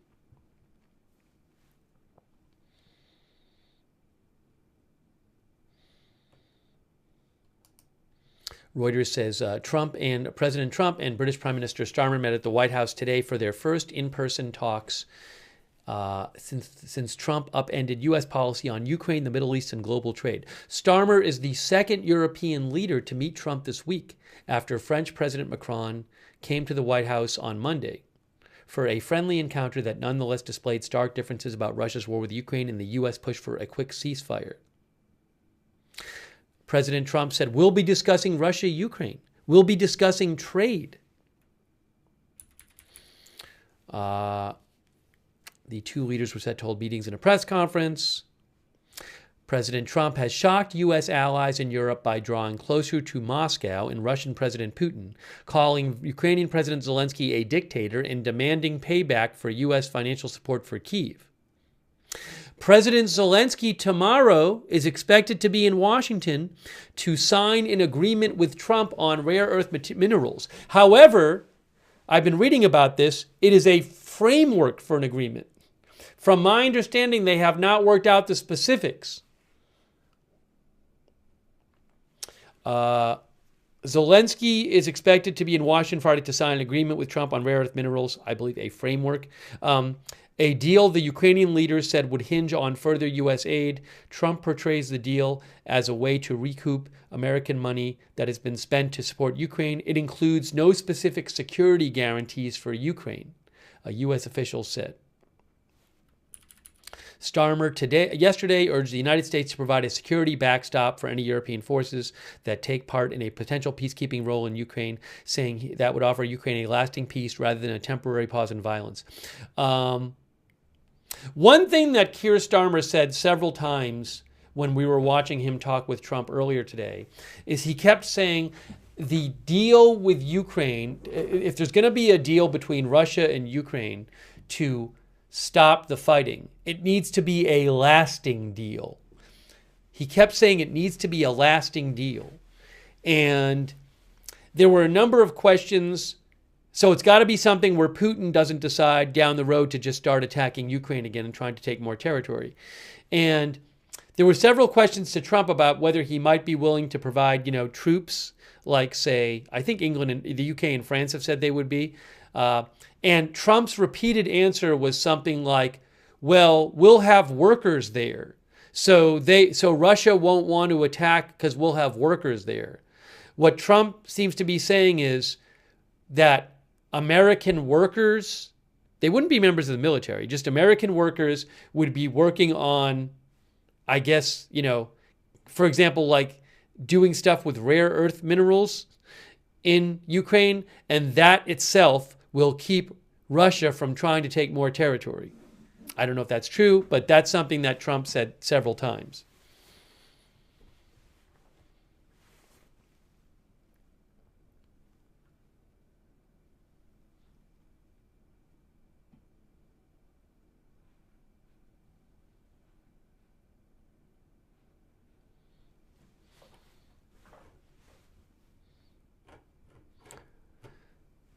Still no live shot from the press conference. We are waiting for it.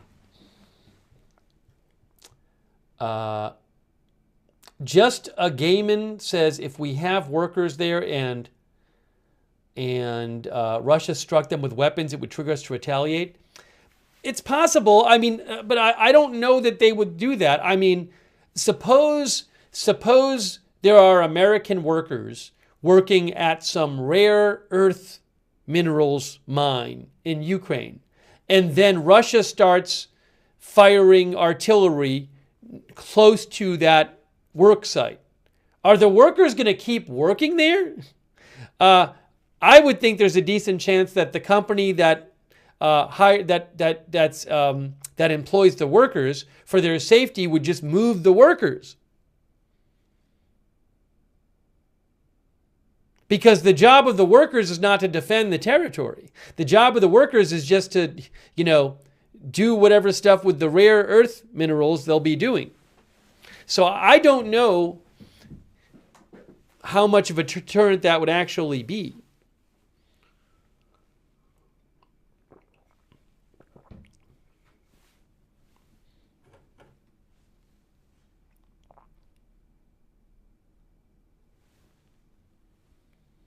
Artist Kavlin said that, did someone say the area with minerals is in eastern Ukraine and that's the part that's occupied by Russia? No, some of the rare earth minerals are supposed to be in areas occupied by Russia.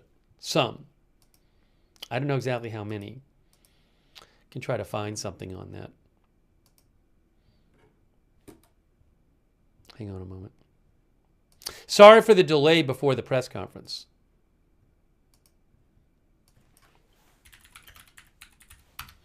But I don't control the schedule. Here, I was just talking about this. Trump dodges plea from Britain's Starmer for Ukraine security guarantees.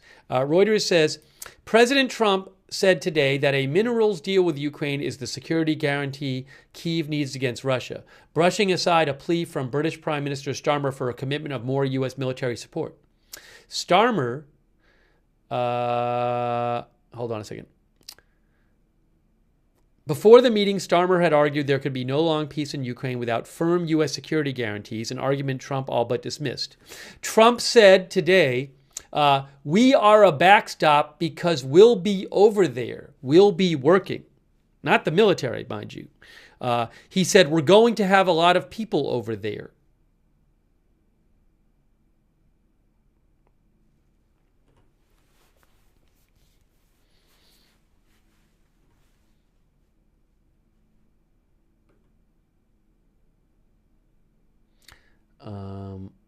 Jean Romaine says, I wonder what they're having for lunch. I assume their lunch is over by now. I don't know what they had, though. Dan Heaton says, Trump and friends are always late.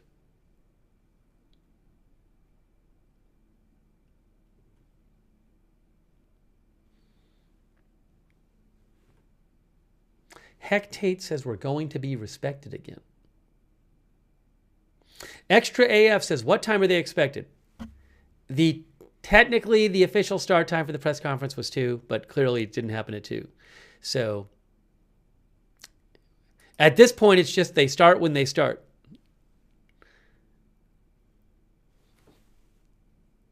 Here's the White House.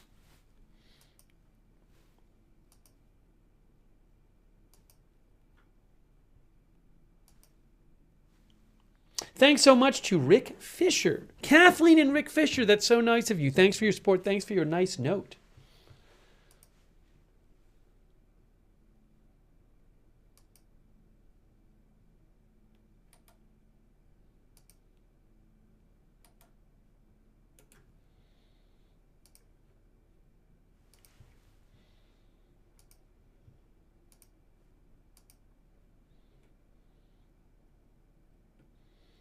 Let's see here.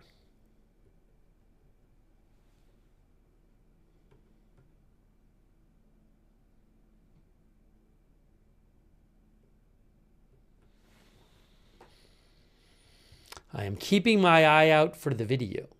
My eye is out for it.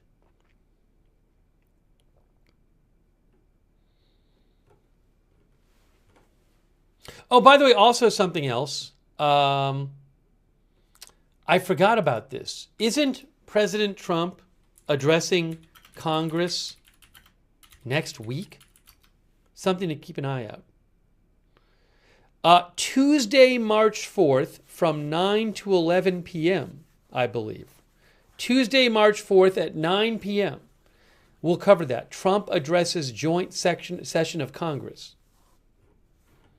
It's not a State of the Union because he just started being president.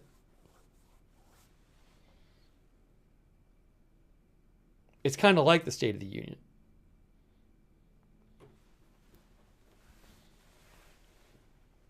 So we'll cover that. Let's see here. I'm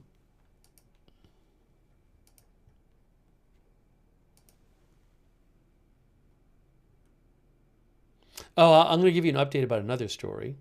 Hang on a moment here. Hold on a second.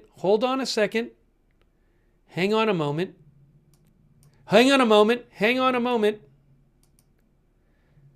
I'm seeing a shot from the White House. I can't use that shot, but I should have video soon, hopefully. I just saw a shot. This is progress.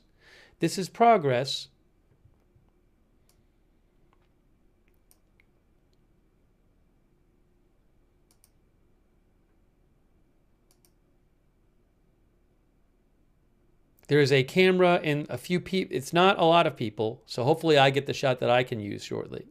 But I am seeing a camera on in that room. Why is it that a lot of times I'll have that shot, but I don't have it at the moment?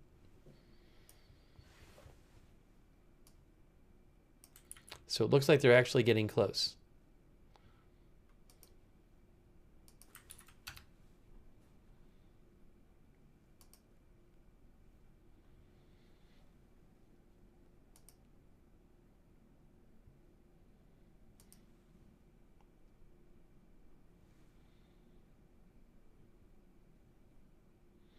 What is this here?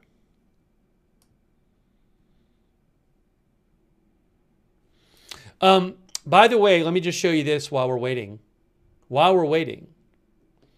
Transgender troops will be removed from U.S. military, Pentagon says. This story is from the Washington Post. Openly transgender service members will be disqualified from serving in the U.S. military and will soon be removed from the ranks, according to a Pentagon memo that marks a significant shift from previous Defense Department policy that prohibited discrimination based on gender identity.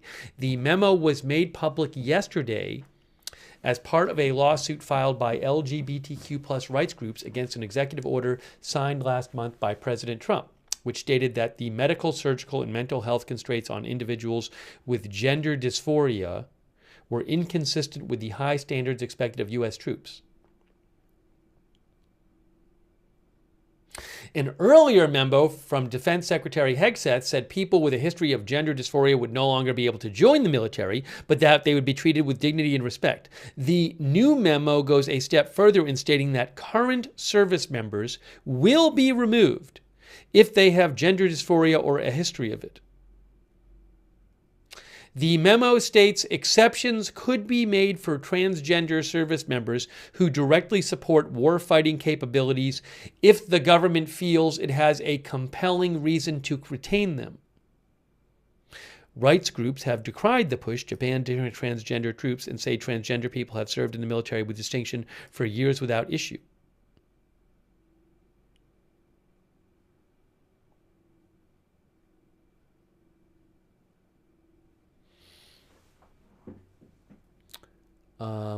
Openly transgender people, according to the Post, have been allowed to serve in the military since 2016, when the Obama administration repealed a ban on transgender service, citing the value of ensuring that all qualified individuals were able to serve their country in uniform.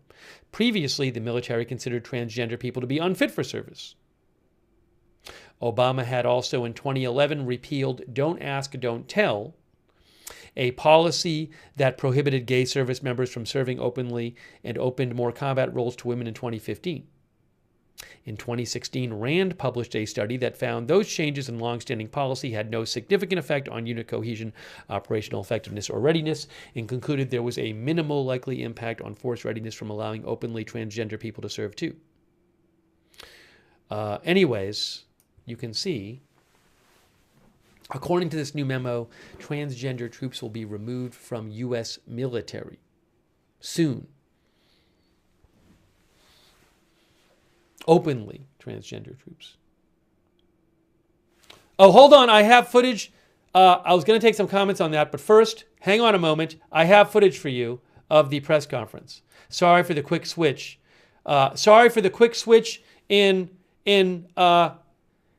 topic, but I have footage for you of the room. Look what I have. So I'm going to go to that since the purpose is to cover this. There is the room where the press conference is going to be. I think maybe there's no volume on this right now yet.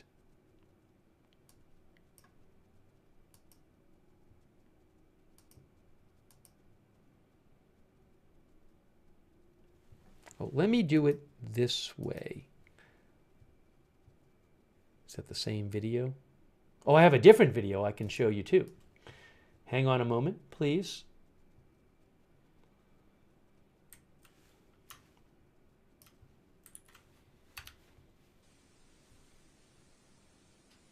I'll leave this one up. There we go. All right.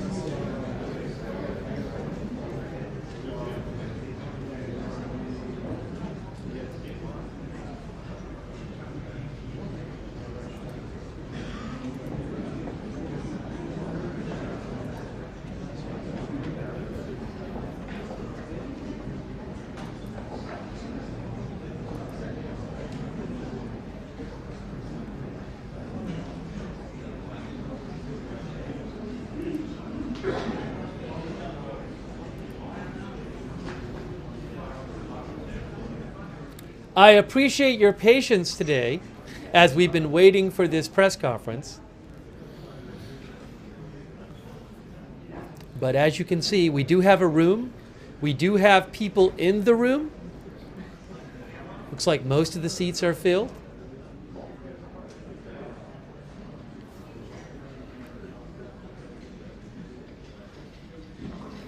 Let me take some comments here.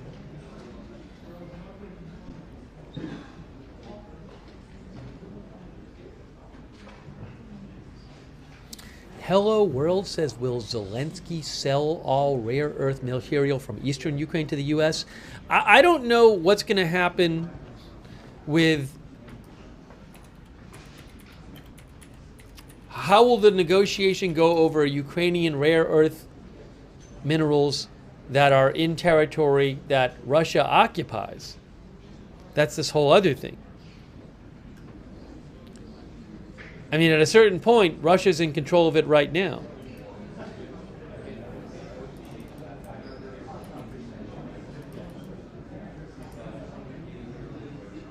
But all this needs to be negotiated.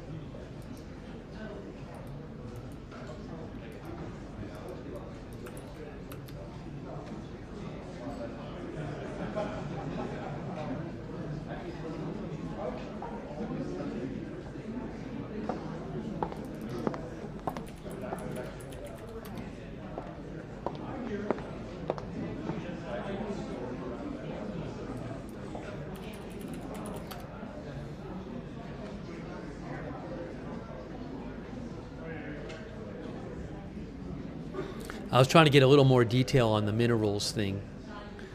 Hang on a second here.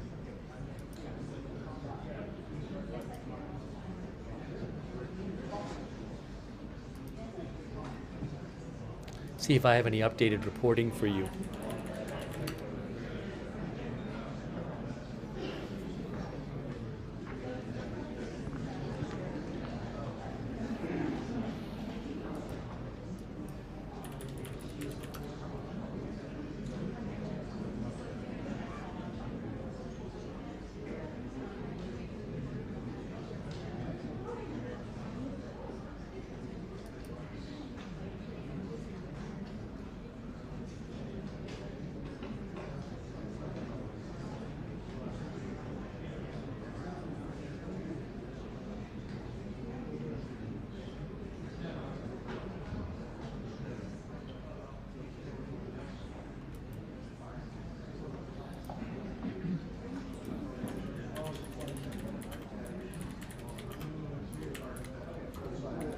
Was it The Economist who was reporting on this yesterday? Yeah, so The Economist had an article yesterday about the negotiations over Ukrainian minerals between Ukraine and the U.S. And what The Economist said is that tomorrow Zelenskyy will be in the U.S. visiting Trump, and he will sign a document. But The Economist says much of the detail is to be sorted out. According to The Economist, the U.S. has lowered its demands. Originally, they were saying they wanted a $500 billion payback for past military support of Ukraine. And The Economist is saying it looks like that demand is no longer there.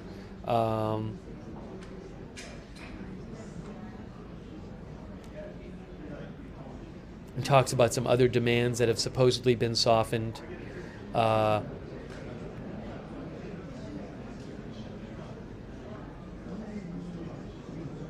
This initial framework document will not require ratification by Ukrainian parliament, but a future full agreement will.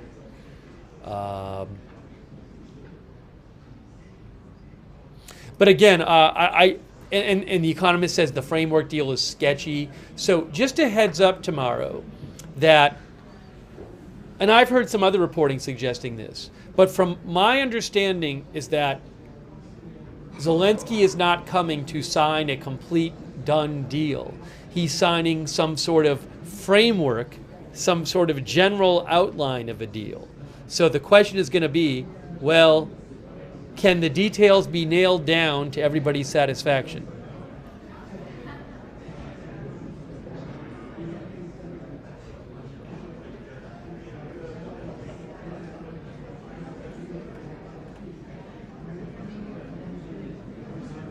Bogan says concepts of a deal. Spooky Spoon thinks Ukraine owes the world. Someone might make a different argument that the world owes Ukraine.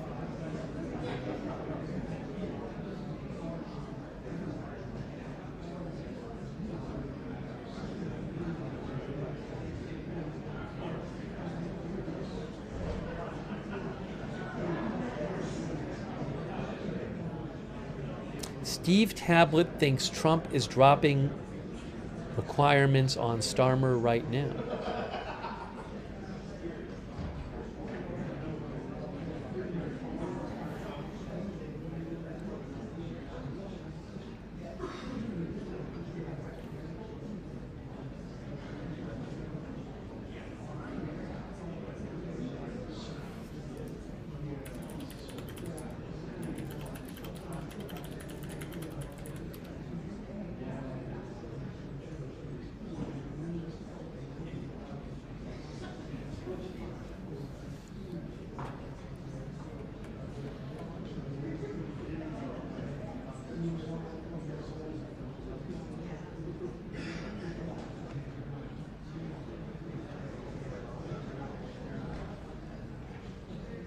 And any moment now, we will have live coverage of this when it starts. We have live coverage right now, but any moment now it will start. I have a couple different angles of it. I think this is the better one, though. I can throw the other one up. Hold on. I'm going to throw the other camera angle up just so you can see it. Let me show you the other camera angle of the room. Need to get it prepared here. Where is it here?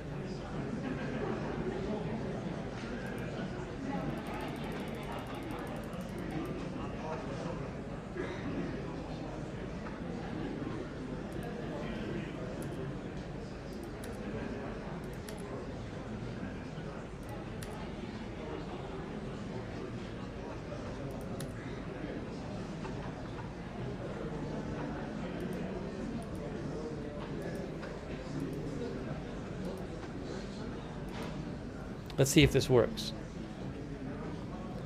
There's the other shot of it. We have two camera angles.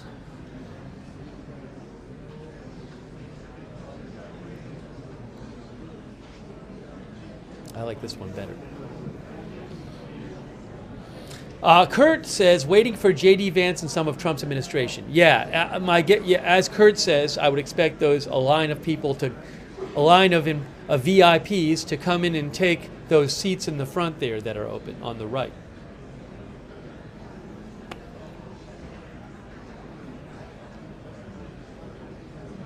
A couple of the viewers are saying, why would the world owe Ukraine? Well, the argument would be something like Ukraine has been fighting against Russia, and that, for one, if Russia had been able to just take over Ukraine, they might be attacking one or more other countries now. Maybe they would have tried to take territory from other countries on their border, and which would have created some sort of world war situation. Secondly, you could argue that Ukraine has been greatly weakening Russia's military capacity over the past couple of years. I believe Russia's lost around half its tanks, for example. And so you could argue that by putting so much effort and lives and resources into fighting Russia, you could argue that that benefits other countries. I'm just telling you what the argument is. I mean, you might not agree with that argument, but I think the argument is understandable.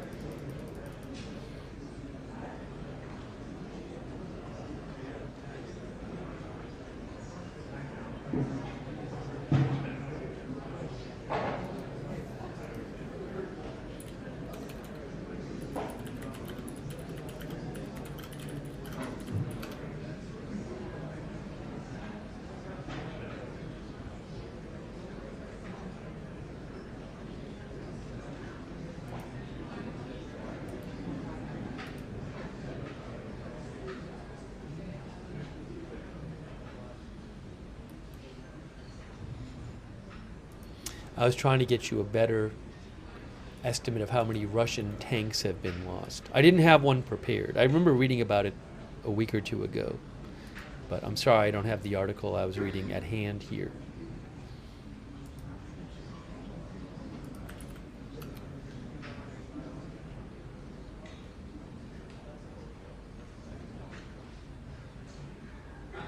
ChatGPT says, as of February, estimates of Russian tank losses in Ukraine vary significantly, reflecting different methodologies and reporting standards.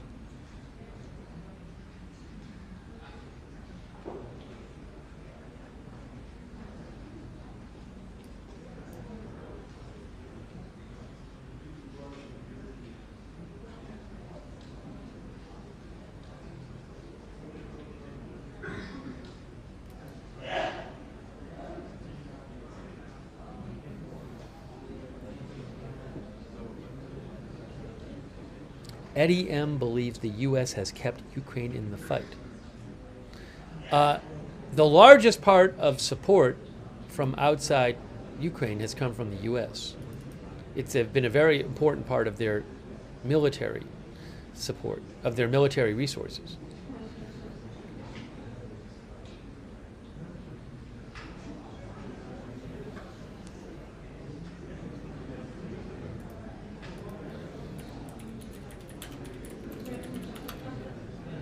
Housecat Celtic says, can you tell them to start soon? By the way, I just checked the price of Bitcoin, which has fluctuated today, but it's now below 83,000. According to Google, it's 82,924.25.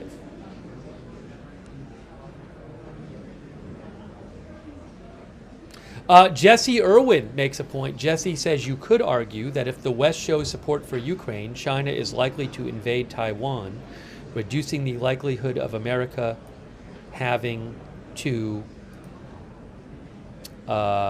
directly get involved in combat with China. Yeah, so again, I'm not saying you have to agree with this, but I think it's a fair point to say. Some people were saying, why would the world feel it owes Ukraine? But as our viewer points out, another thing might be that by resisting a country trying to withdraw the borders of the world by force, that could prevent other countries. If that country is not able to just do that without significant losses, that could deter other countries from doing it, which could have a positive impact for a country like the United States. So a fair point. I'm not saying you have to agree with it. I'm just saying hopefully you can understand the arguments.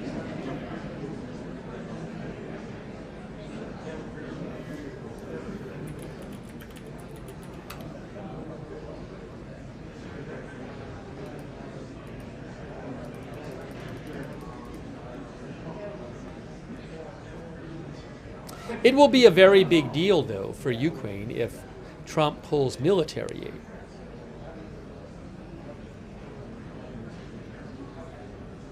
Pulls all military aid.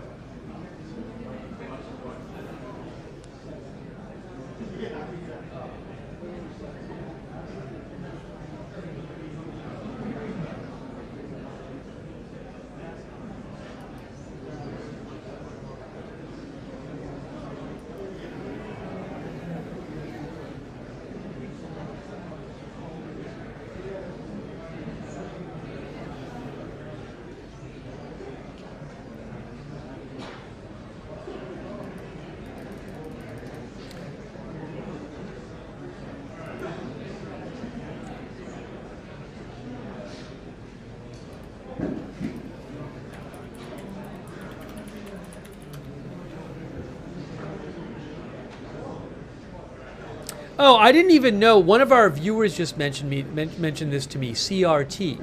There's a measles outbreak in Ontario.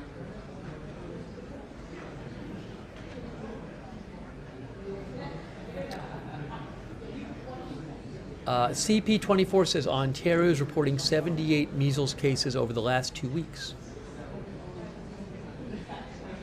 There was an outbreak. Oh, it's not new. CP24 says an outbreak began in October. It was an outbreak that began in October.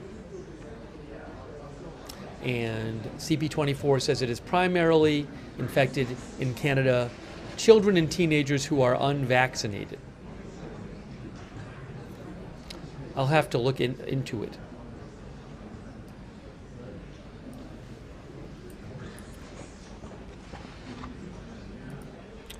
We did a stream on the Texas outbreak last night. We might cover that more.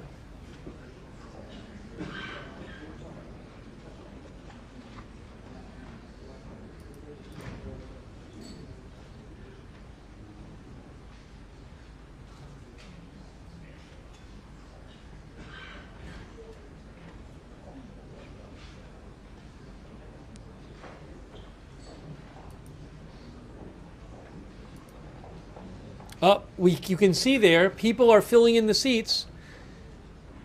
People are filling in the seats, so I think is that Stephen Chung right there with the glasses? Who is, I think, a Trump spokesperson? Maybe. I might be wrong about that. But people are filling in the seats. We should be just about ready to go here. What I'll probably do is, hang on a second. Hold on, hang on a moment. Here's what I'm going to do to get this ready. Is this going to work?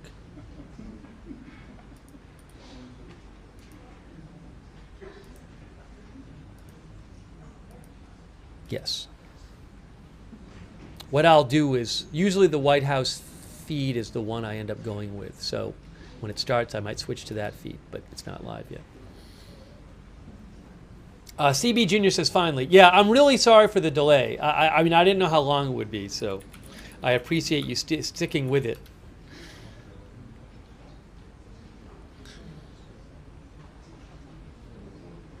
Thanks, Captain Jerry Donnelly, who says, are rare earth minerals needed for EV cars? I can't totally answer your question, but I can tell you, isn't lithium a rare earth mineral? No, lithium is not a rare earth mineral. But I believe Ukraine has a bunch of lithium. I would have to look up the stuff about other For all I know, there's other parts of electric cars that rare earth minerals in Ukraine are needed for.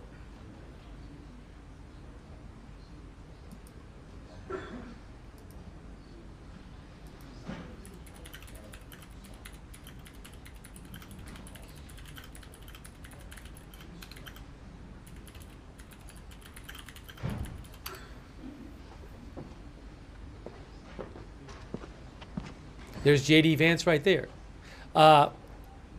ChatGPT says graphite is also used in lithium-ion batteries. And a bunch of rare earth elements are crucial for magnets and EV motors.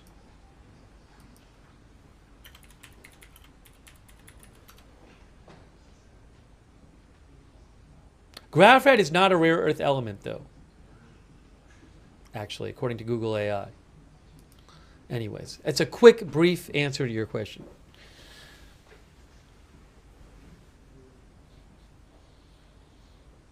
Thank you also, Mula Viking.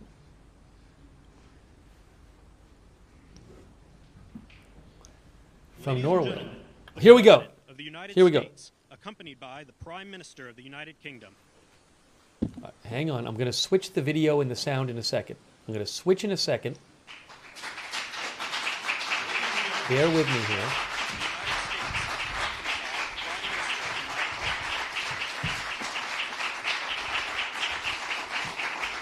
Thank you very much. Thank you very much. Great honor. Today it's my privilege to welcome the Prime Minister of a very special place, the United Kingdom, to the White House. Prime Minister Starmer, you've been terrific in our discussions. You're a very tough negotiator. However, of a very special place, the United Kingdom, to the White House. Thank you very much. Thank you very much. Great honor.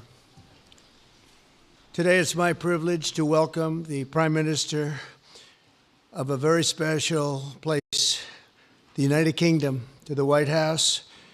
Prime Minister Starmer, you've been terrific in our discussions. You're a very tough negotiator, however. I'm not sure I like that, but that's okay. Very, very special person. The Prime Minister and I have gotten off to an outstanding start. The U.S. and UK have a special relationship, very special, really like no other, passed down through the centuries, and we're going to keep it that way. We're going to keep it very strong as it is. Very importantly, I was just notified by letter from King Charles that he's extended through the Prime Minister a historic second state visit to the United Kingdom. And that's a great honor because it's never happened before. One person has never been extended that honor, and I really do call it an honor, but it's not for me, it's for our country. It's respect for our country. So I just want to thank you, and I want to thank King Charles. Thank you very much, and we accept. I don't know if the media is going to follow us. I have a feeling they might. Okay, thank you very much. Appreciate it.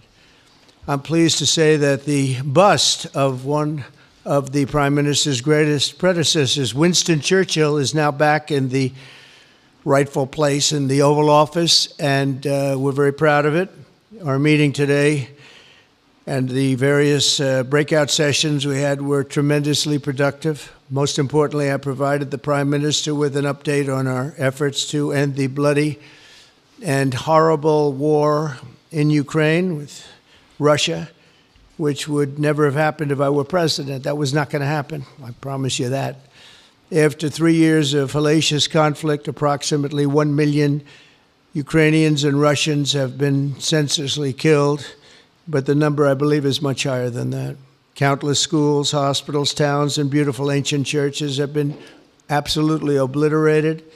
To begin the process of ending this spiral of death, I had historic back-to-back calls with President Putin, very successful calls, I might add, and President Zelenskyy, and my team also spoke with the Secretary General of NATO on numerous occasions, and we're working very hard to get that war brought to an end.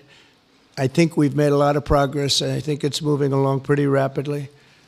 And I want to thank all of the people that are here that have been working on it. And we'll let you know what happens. It'll either be fairly soon or it won't be at all. In addition, this week I met with President Macron of France, as you know, and held talks with members of the G7.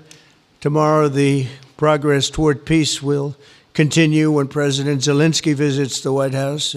He'll be here tomorrow in the early part of the day, and we'll be signing a historic agreement that will make the United States a major partner in developing Ukraine's minerals and rare earths and oil and gases, and we have a great understanding. I think it's going to be great for Ukraine. We're going to be at the site, and we'll be digging. We'll be digging. Dig we must. A big utility in New York, Con Edison, they used to have a sign, dig we must, and we will be digging. But much of the European aid to Ukraine has been sent in the form of loans for which they expect to be paid back, and we didn't have that honor under the Biden administration. He sent money, or just sent it, money after money after money, and never had any knowledge of ever seeing it back. Maybe $300 to $350 billion, but under the breakthrough agreement, very unusual, which everyone said was difficult to get, but it's really very good for Ukraine and very good for us. The American taxpayers will now effectively be reimbursed for the money and hundreds of billions of dollars poured into helping Ukraine defend itself, which by and of itself is a very worthy thing to do. We've paid far more than any other country, and with most of our support, it's been paid in military, the finest weapons anywhere in the world. This includes vast amounts of military hardware, ammunition, and various other things that we now have to start rebuilding our own stockpiles. Additionally, the minerals agreement will provide the basis for a more sustainable future relationship between the United States and Ukraine, and thus stimulate the long-term prosperity that will help the Ukrainians rebuild their country. It's been demolished, and the ruined infrastructure. The infrastructure, as you know, is in very bad shape. In just over 1 month, our administration has already achieved more progress toward peace than years in the other administration where they did nothing toward peace. They didn't understand what was happening. Our approach is basically common sense. As I said, so many of the things that we do are based on common sense. If you want peace, you have to talk, both sides. As I discussed with Prime Minister Starmer, the next step we're making is toward a very achievable ceasefire. We hope that that can happen quickly, because thousands of young people, in this case, we're not talking about Americans, we're talking about Ukrainians and Russians are being killed every week, thousands. And it's a rough battlefield. It's a flat piece of land, and the bullet only stops when it hits somebody. And this week, I saw the reports, and it's I don't even want to say what they are, but thousands of people, young, vibrant people died. And we want to stop that. Senseless. Should have never happened. This will lay the groundwork for a long-term peace agreement that will return stability to Eastern Europe and hopefully ensure that such a terrible war will never happen on European soil, or for that matter, anywhere again. It's a horrible thing that's going on. The disaster in Ukraine shows exactly why it's so important for the United Kingdom and other NATO partners to make large investments in their defense capabilities. In many cases, 4% or 5% of GDP would be appropriate. I know that they're raising it. I just read an article, a great article, about the work you're doing in the UK as to the military. You're raising it quite a bit, which is a great thing to do for your country. It's a great thing to do. It's sad that we need that, but probably need that. So congratulations on that. I know you got it through. After years of chronic underfunding, there's an urgent need to catch up for some countries. And I want to thank the Prime Minister once again for traveling here today. Working together, I believe that will once again demonstrate the power of our country's unique friendship. This is indeed a unique friendship. It's been many years, and I think it's only gotten stronger, and we will make sure that it stays that way. We're going to have a great trade agreement.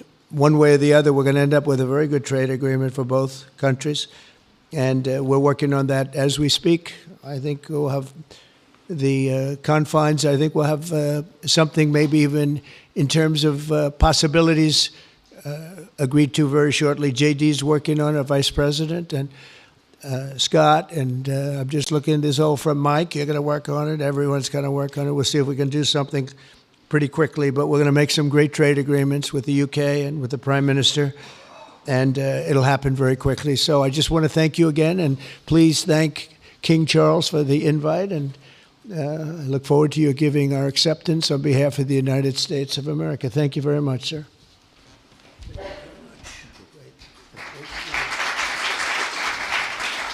Thank you. Well, thank you very much, Mr. President. Thank you for your hospitality. Thank you for your leadership. This has been a very good and very productive visit. And with your family roots in Scotland and your close bond with His Majesty the King, it's good to know that the United Kingdom has a true friend in the Oval Office. And it was so good to see the bust of Winston Churchill back in its rightful place just a moment ago. But look, in a moment of real danger around the world, this relationship matters more than ever. We remain each other's first partner in defence, ready to come to the other's aid, to counter threats wherever and whenever they may arise. No two militaries are more intertwined than ours.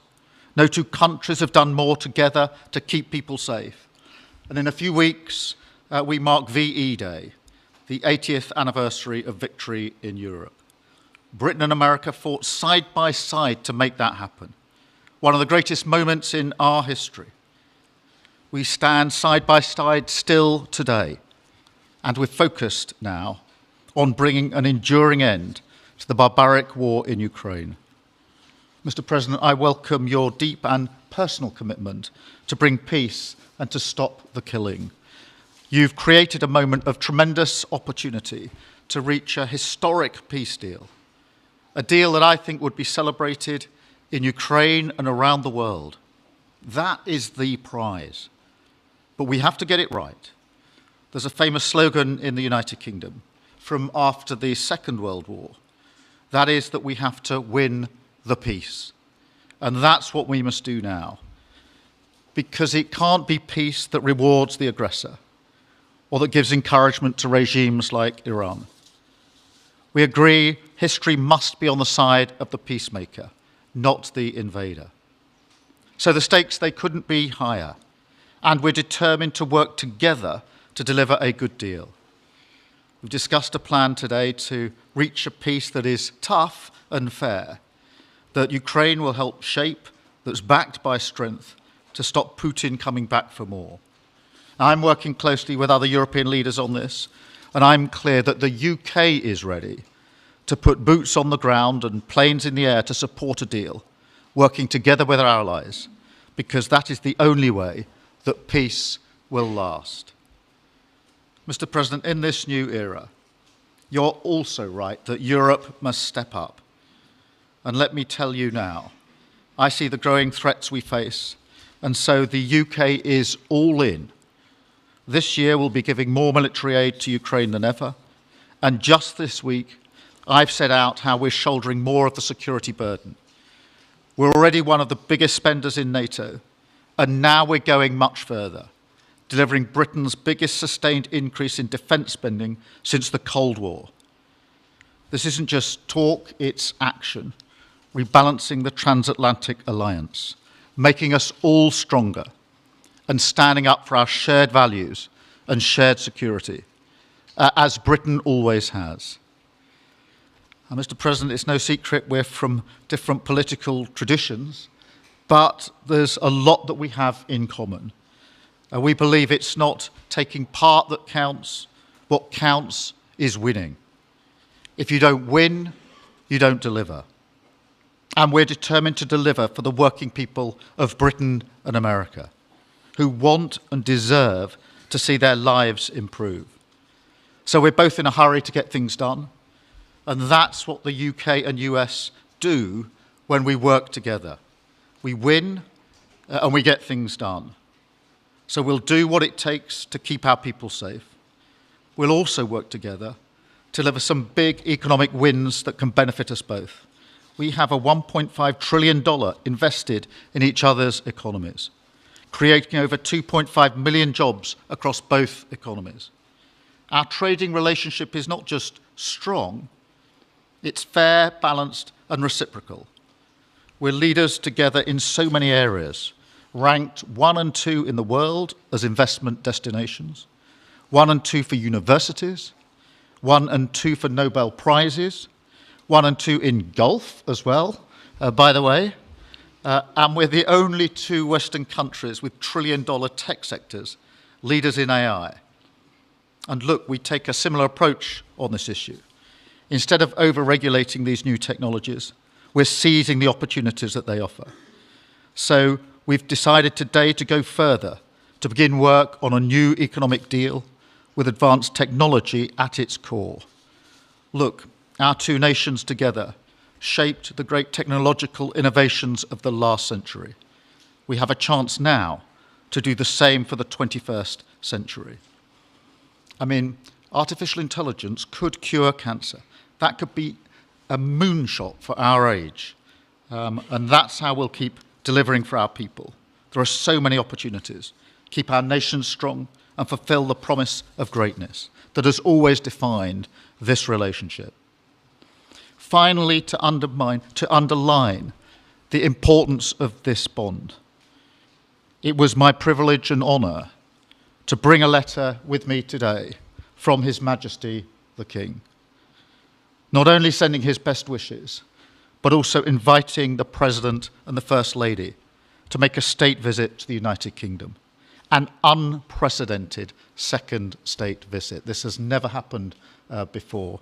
It's so incredible, it will be historic. And I'm delighted that I can go back to His Majesty the King and tell him that President Trump has accepted the invitation. So thank you.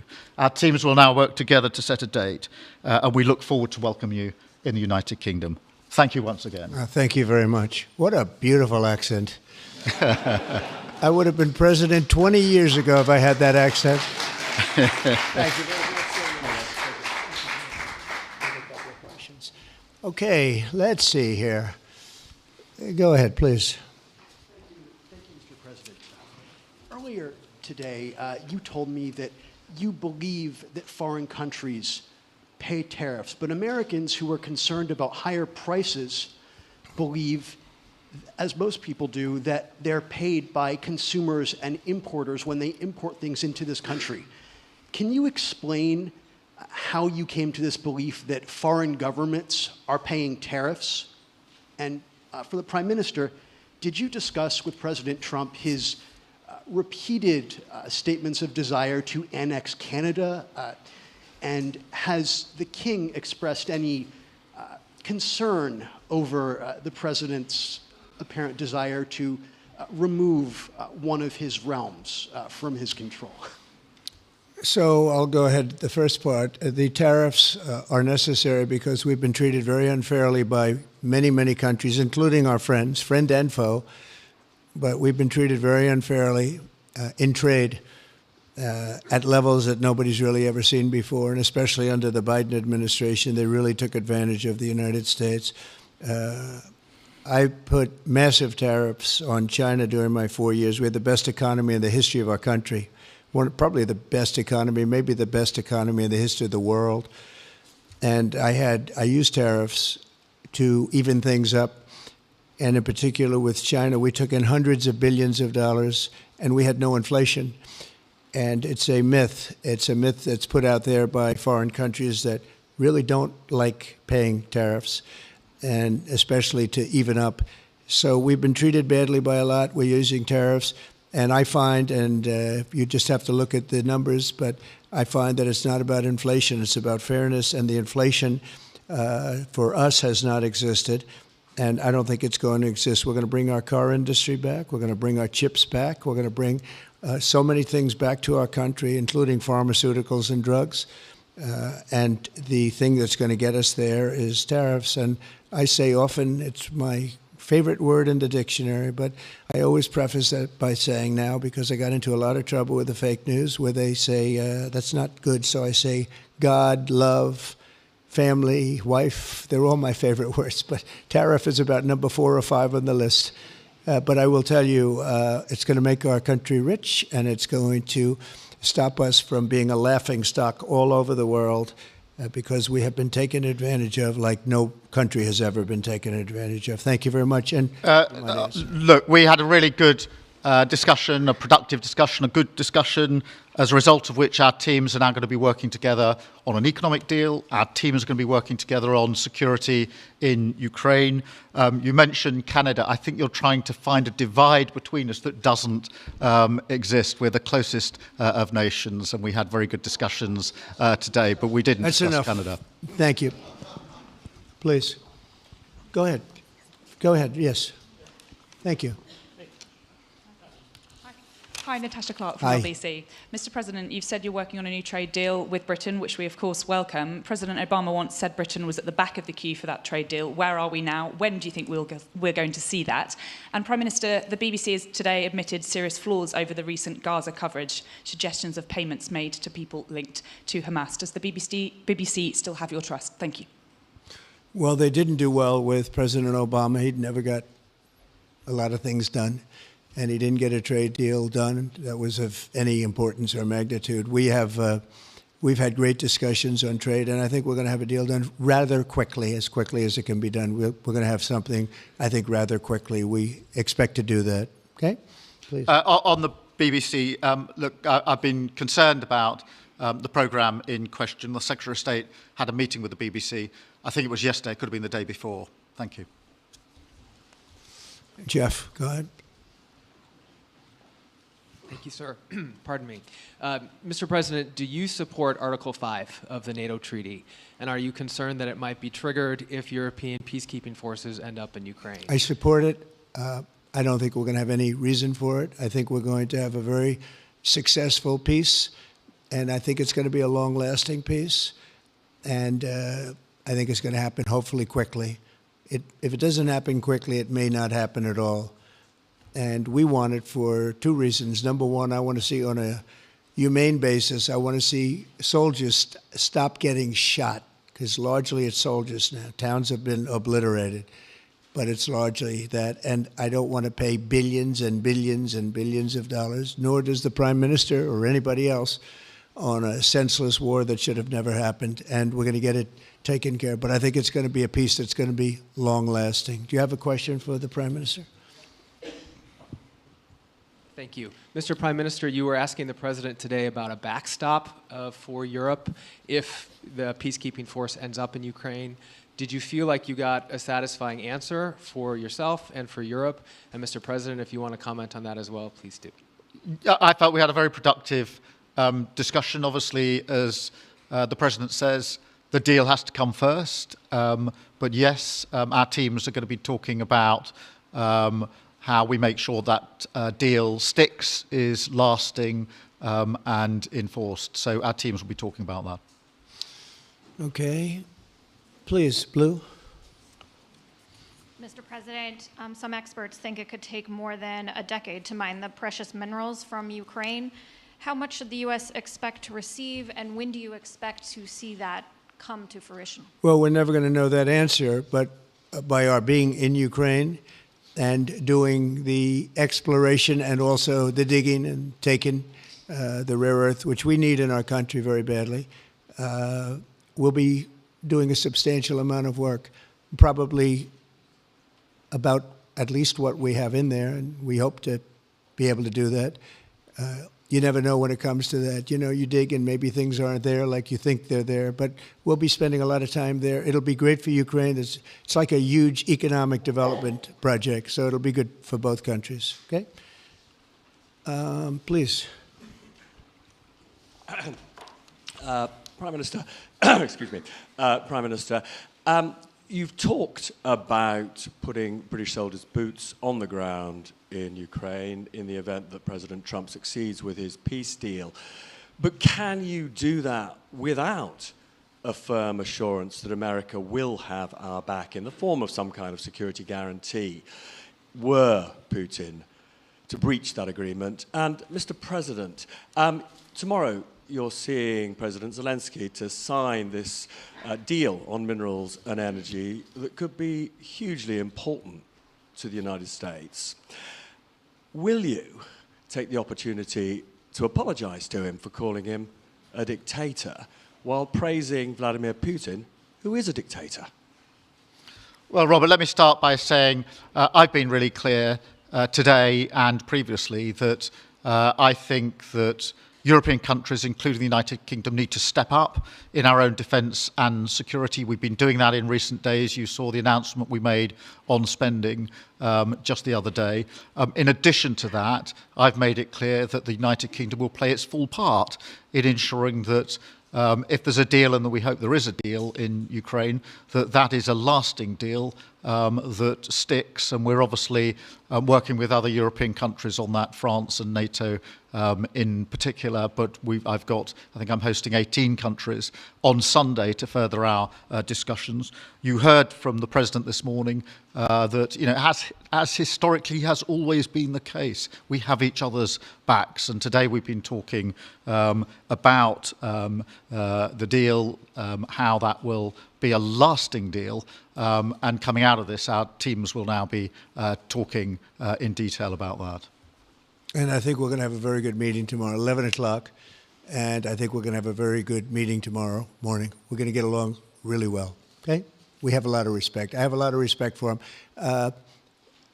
We've given them a lot of equipment and a lot of money, but they have fought very bravely, no matter how you figure it. They have really fought. Somebody has to use that equipment, and they have been very brave in that sense. Yeah, please, go ahead. Ceasefire deal is nearing an end this Saturday, and there's been some worry that phase 2 might never get there. Do you believe that phase 2 of the ceasefire in Gaza will come to fruition? And have you spoken to Netanyahu about it? And for the Prime Minister, this peacekeeping deal has been pushed forward by the UK and France as well. Have you been in discussions with any other European countries to join this initiative? And are you expecting Commonwealth countries to also join the effort? Thank you. So we're working very hard in the Middle East and Gaza and all of the problems, and it's been going on for years and years and centuries and centuries. It's a tough neighborhood, but it could be a very beautiful neighborhood, and I think we're going to come up with some pretty good solutions. But phase 1 is almost complete. We've had some people that have been very seriously injured, very seriously hurt, both physically and mentally. They've come out of there very, very, and some of them in very, very bad shape. It's shocking. Many young people aren't in bad shape. Young people are strong, healthy. They don't die. People have come out dead, young people and old people. It's a rough situation, but I think we're going to make it much better. And I think that we've had a huge impact on that since we've been in just the 4 weeks. I think we've had a huge impact on Gaza, the Middle East, and we have some pretty good talks going on concerning lots of other people that are going to make it better. So we'll see what happens. Nobody really knows, but we'll see what happens. But I think we've had a very positive impact. Prime Minister? Yeah, on the question of the European countries, yes, I've spoken to a number of countries, particularly in the last few weeks. We had a meeting in Paris last week. I've got a meeting on Sunday with 18 countries to further our discussions. Obviously, we've been talking quite intensely to our French colleagues and to NATO, but to other countries as well, because, as I say, I think it's important for European countries, including the United Kingdom, to step up and do more in the defence and security of Europe and our continent and the United Kingdom, and we'll do so. Well, we're talking to a number of other countries. Thank you. Yes, in the red, please. Pink red, flaming red. Is it me or her? Go ahead. Okay, thank you, Mr. President. A question on Ukraine. Number one is, if you're not considering the security guarantees, are you open to other forms of, for example, intelligence cooperation with Ukraine? And Mr. Prime Minister, President Trump has proposed a plan for Gaza. Does this fit into the two-state solution that the UK held for a long time? Do you see it fit into your general Middle Eastern strategy? Thank you so much. Yeah, thank you very much. We're open to many things, but before I even think about that, that's almost pleasant to think about because that would mean that peace has been arrived at. We have to arrive at that peace. And, you know, you went 3.5 years with an administration that never even really had a meeting. They didn't have a meeting on peace. And there was no prospect of peace. I think, frankly, Russia wanted to go through the whole long deal. I don't think they do anymore. I don't think they do. We had a very big impact on that whole situation. But I don't like talking about phase 2 until I get phase 1. Phase 1 is I have to make peace. And we have to get Russia to agree. We have to get Ukraine to agree. And I think we will, I think we've come a long way. I believe we're going to get it done. I wouldn't say that if I didn't think so. And I think it will be very important, very historic, and we're going to save a lot of lives. On the question of Gaza, the last few weeks of the ceasefire have been very impactful. And for me, there are two images that I remember more than any other. The first is Emily Damari, who is British, being reunited with her mother. You may remember she had her fingers missing after what she endured. That was an incredible moment. I'd spent a lot of time with her mother whilst she was held captive, and her mother went through absolute torture. The other image was thousands of Palestinians marching through rubble, trying to return to their communities and their homes. So we have to do everything we can to ensure that the ceasefire continues, so that more hostages can be returned, so that aid can be brought in that's desperately needed. We need to allow Palestinians to return and to rebuild their lives, and we must all support them in doing that. And yes, I believe that the two-state solution is ultimately the only way for a lasting peace in the region. And think of that. She came home with her fingers and part of her hand blown off. That's terrible. How bad does it get? And we had others that came home in much worse shape than that. Yeah. It's a terrible situation. Please, yes.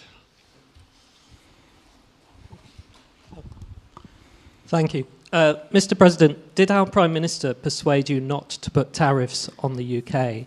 And if I may, Prime Minister, do you think that Vladimir Putin is a man who will keep his word? Thanks. He tried. He was working hard, I'll tell you that. He earned whatever the hell they pay him over there.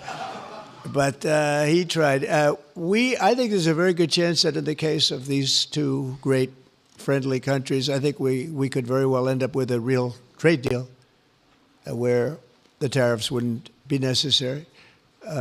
We'll see, but he earned whatever they pay him. He earned today. He was working hard at lunch, and I'm very receptive to it. I think we, in all fairness, in all seriousness, I think we have a very good chance at arriving at a very good deal. JD and Scott and Howard, all the people are working on it, and I think we have a good chance at arriving at a deal that could be terrific, really terrific for both countries. Okay, thank you. On the second part of the question, I think my views on Putin are pretty well rehearsed and pretty well known.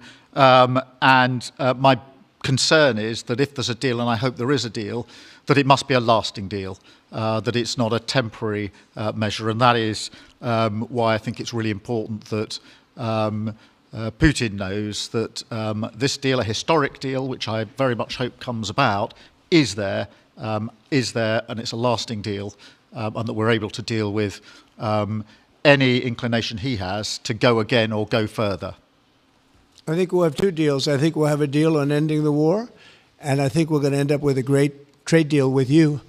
And it's an honor to be with you, and I want to thank everybody very much. Thank you very much. Thank you. Thank you very much. Thank you.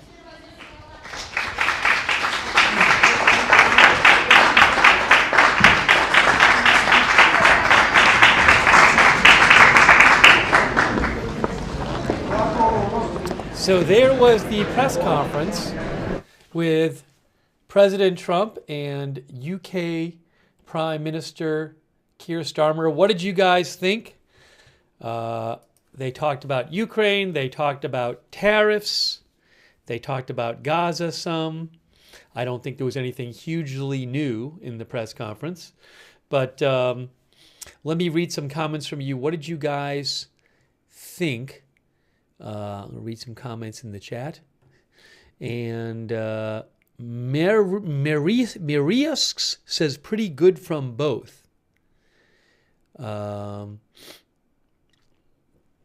Clearly, the UK would like the US to commit more to a more robust military support for a peacekeeping force in Ukraine if a peace deal is reached. And that is something that President Trump has not wanted to do. President Trump has not wanted to commit any troops as peacekeeping troops. So that is that you can see that disagreement going on. Mary Ann thought it was a pointless conference. Lucas Ford says 2 allied great countries.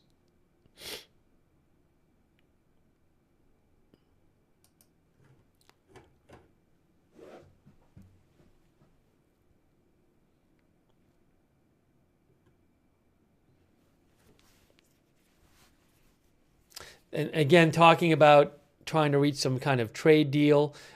Remember, President Trump is saying that these tariffs are going to go on to Mexico and Canada next Tuesday. I don't know if that's actually going to happen. We'll have to see.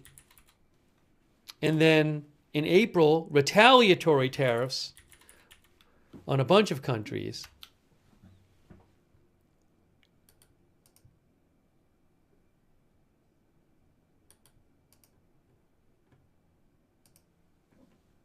Oops, hold on, let me show you this. Trump plans tariffs on Mexico and Canada for Tuesday, while doubling existing 10% tariffs on China.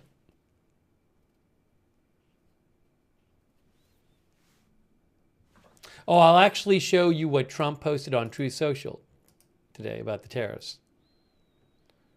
Where is it here? Right here. Drugs are still pouring into our country from Mexico and Canada at very high and unacceptable levels. A large percentage of these drugs, much of them in the form of fentanyl, are made and supplied by China. More than 100,000 people died last year due to the distribution of these dangerous and highly addictive poisons. Millions of people have died over the last 2 decades. The families of the victims are devastated and, in many instances, virtually destroyed. We cannot allow this scourge to continue and to harm the USA, and therefore, until it stops or is seriously limited, the proposed tariffs scheduled to go into effect on March 4th will indeed go into effect as scheduled.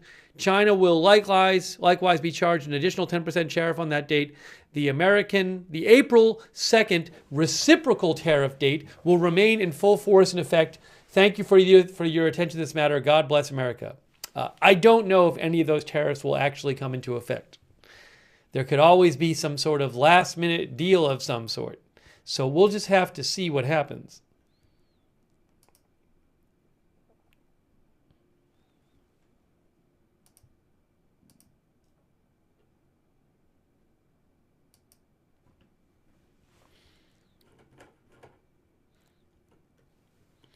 We did a poll before, and our viewers were pretty split on whether the tariffs on Canada and Mexico would happen next Tuesday. More people said yes than no, but people were split. Tony Hewitt, our viewer, says probably won't. Let's see here.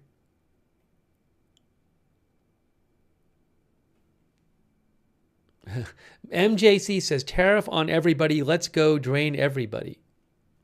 By the way, I saw this as well. Yesterday, Trump said something like that the U.S. Yes. Yesterday, Trump said the European Union was formed in order to screw the United States. That's the purpose of it, and they've done a good job of it. he said that, I think yesterday, we were covering it. So you can see here from AP, EU pushes back hard against Trump tariff threats in his caustic comments that bloc is out to get US. The European Union today pushed back hard against allegations by President Trump that the 27-nation bloc was out to get the United States and warned it would vigorously fight any wholesale tariff of 25% on all EU products. The dispute following the comments of Trump, which were aimed at an age-old ally and its main post-war economic partner, further deepened the transatlantic rift that was already widened by Trump's warnings that Washington would drop its security guarantees for its European allies. The Prime Minister of Poland, Donald Tusk, who is the current EU president, said the EU wasn't formed to screw anyone. Quite the opposite, it was formed to maintain peace, to build respect among our nations, and free and fair trade, and to strengthen our transatlantic friendship. As simple as that.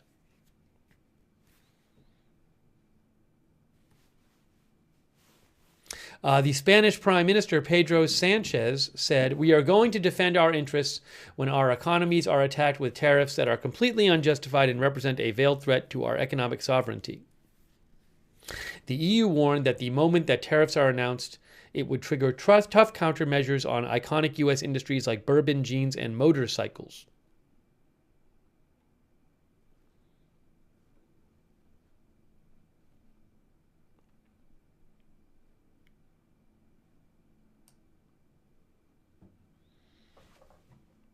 So, will there be those tariffs on EU countries? I don't know.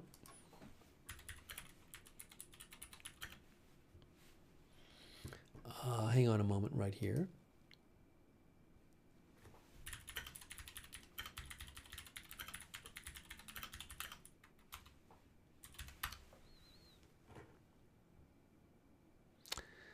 That man says, just wait until tariffs tank the U.S. Again, we don't know if these are actually going to be put into effect.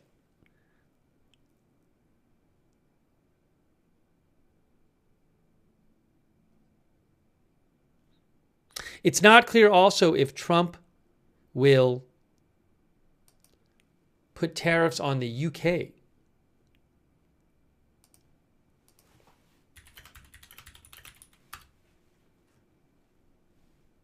Reminder, UK is not part of the EU.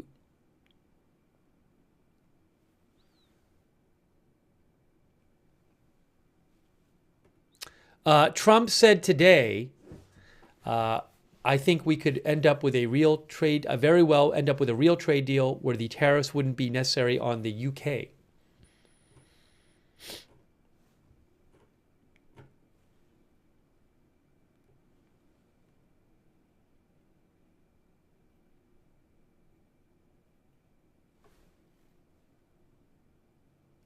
Babelicious says, we aren't in the EU, so hopefully the UK won't have tariffs. By the way, thank you to Grohl, our viewer Grohl. I really appreciate your support. Also, Romy, our member. SketchUp Sanctuary, thanks for the gift membership. Thank you, Ronald Kame, our member. Pass Me a Latte, our member. Sneezing Eagle for the gift memberships. Thank you so much. And let's see, I'm going to read a few more comments.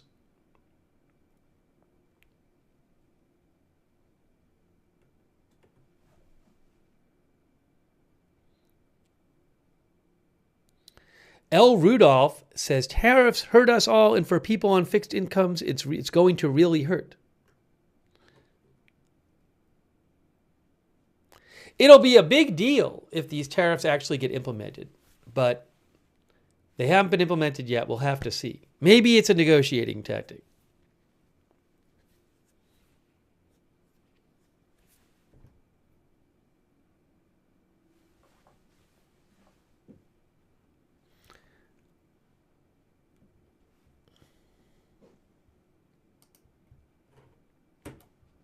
All right. Let me just check something real quick.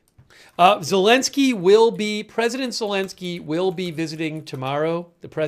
Visiting President Trump tomorrow. He'll be in the U.S. And they're going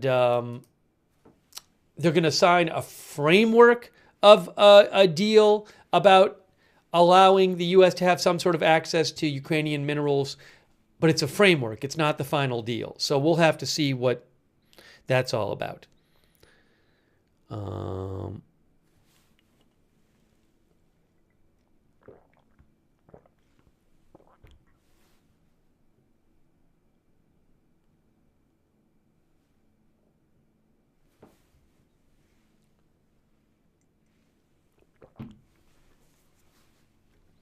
Reuters, by the way, says Canadian and Mexican officials were due to meet with Trump administration counterparts in Washington on Thursday and Friday to try to forestall the tariffs, which could be a serious blow to a highly integrated North American economy.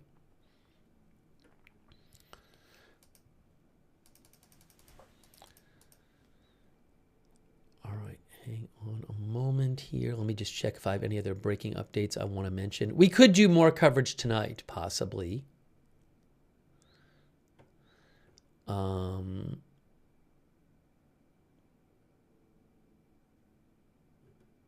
I'll have to look into the Gene Hackman thing. It's possible we would do some coverage of that. I have to look into it after this stream.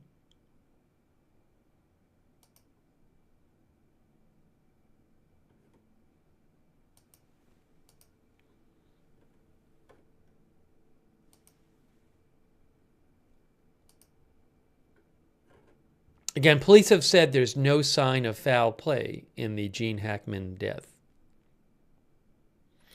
Oh, Count Kendu says, I would love your opinion on Starmer answer on Canada. So Keir Starmer was asked something like, is the UK upset about Trump's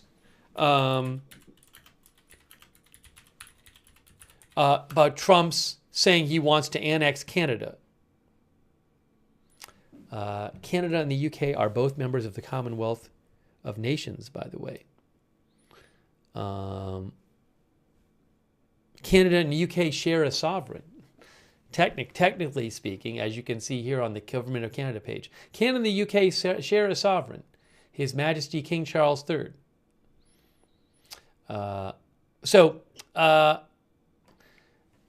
But basically Keir Starmer's answer was something like that. I have to go back and watch it, but didn't he just say something like that he thought that the U.S. and the UK had a very good relationship? He seemed to be saying, at least publicly, it's not an issue. It's not a big problem, I think.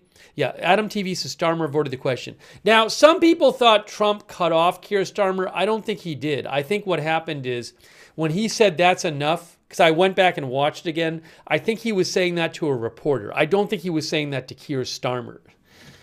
It was a little confusing. But I don't believe he was cutting off Keir Starmer. He was. Doesn't count said he said you are trying to divide us. Is that what he said? I can't remember the exact answer.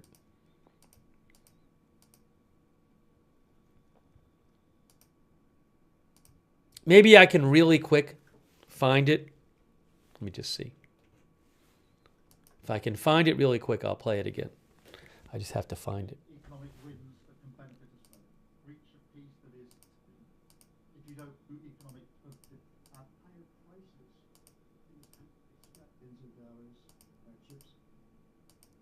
I'd have to get I'm just going to do a really quick search. I don't know if I'm going to be able to find it quickly. I literally just have to go through the press conference and see if I can quickly find it.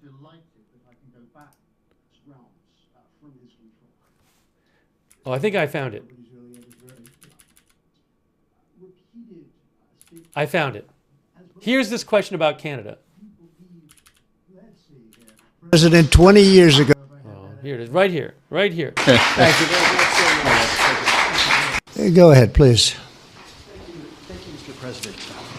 Earlier today, you told me that you believe that farmers and importers, when they import things in foreign desire to annex Canada, repeated, Minister, did you discuss with President Trump his repeated statements of desire to annex Canada? And has the King expressed any concern over the President's apparent desire to remove one of his realms from his control? So I'll go ahead. All right, so that was the question about Canada. And then here's what Keir Starmer's reply was. Right? Oops.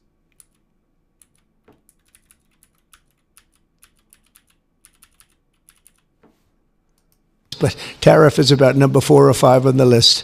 But I will tell you, it's going to make our country world because we... Look, we had a really good discussion, a productive discussion, a good discussion, as a result of which our teams are now going to be working together on an economic deal. Our team is going to be working together on security in Ukraine. You mentioned Canada. I think you're trying to find a divide between us that doesn't exist. We're the closest of nations, and we had very good discussions today, but we didn't discuss Canada. Thank you. Yeah, he said that's enough. He was talking to somebody in the crowd, I think a reporter. Anyways, yes. So at least publicly, Keir Starmer was saying, you're trying to divide us. Thanks for the question, Count Kendu.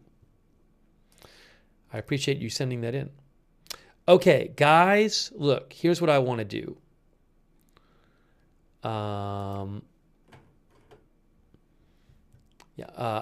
Sabrina says that was to the reporter. I think Keir Starmer was basically done with his answer too.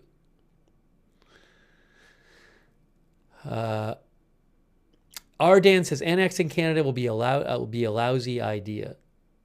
Canyon Overlook says we aren't annexing Canada. All right. I saw a quote today. Was it Lindsey Graham today? I saw somebody report. I think it was Lindsey Graham who said something like he would never support annexing Canada because it would result in 2 solidly Democratic U.S. senators, probably. Also, the Canada population is 40 million people. So, given that the U.S. population is, 330 million, they would have a significant amount of representatives in the House of Representatives, Canada would. Not that I don't think that this is going to be the only factor working against it happening, but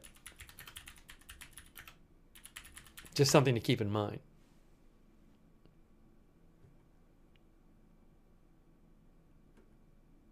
The point would be that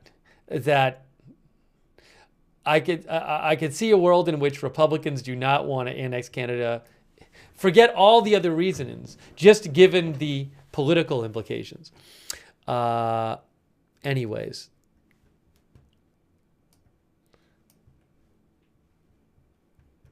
Where did this thing go? All right, I think it might be getting close to our time.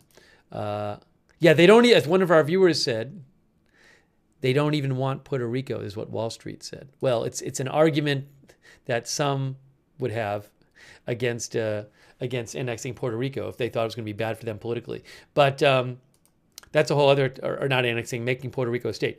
Anyways, look, so I am going to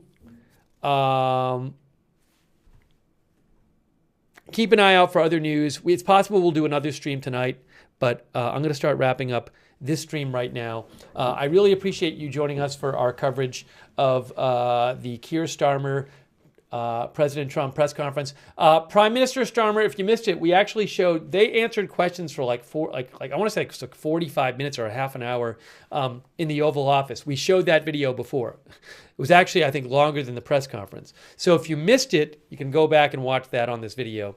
It's on the video. You just rewind it. But I think right now it might be our time to wrap this stream up. I'm going to eat something, and we'll see about doing coverage later. I'll have to look into it.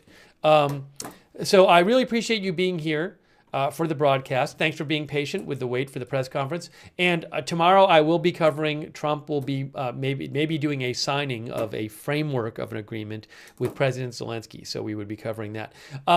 Subscribe, follow the channel. We cover all kinds of live breaking news without an agenda. If you missed it, we did a stream last night on the Texas measles outbreak. You can watch that if you want. But subscribe, follow Agenda Free TV, and make sure you turn on notifications, because I can never tell you when big new news is going to happen.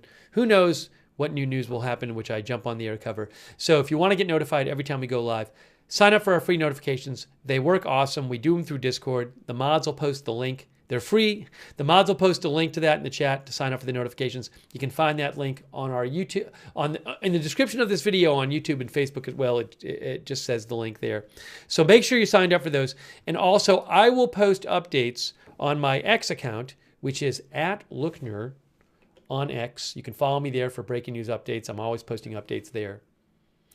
And so follow me over there for breaking news. And also, what was I going to say? Huge thanks to our moderators as well.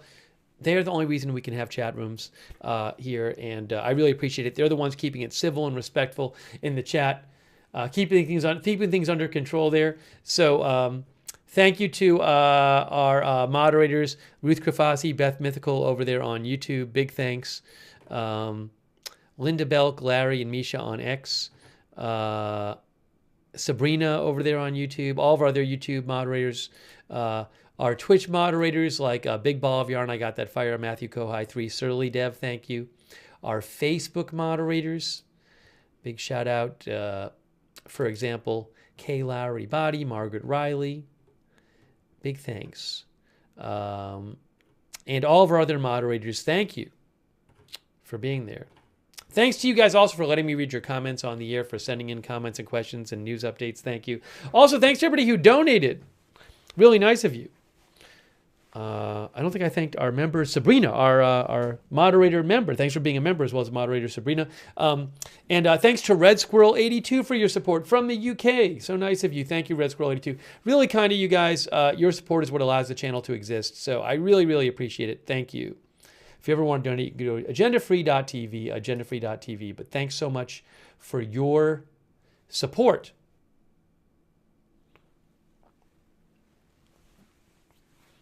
Hang on a second, just making sure I got everything here.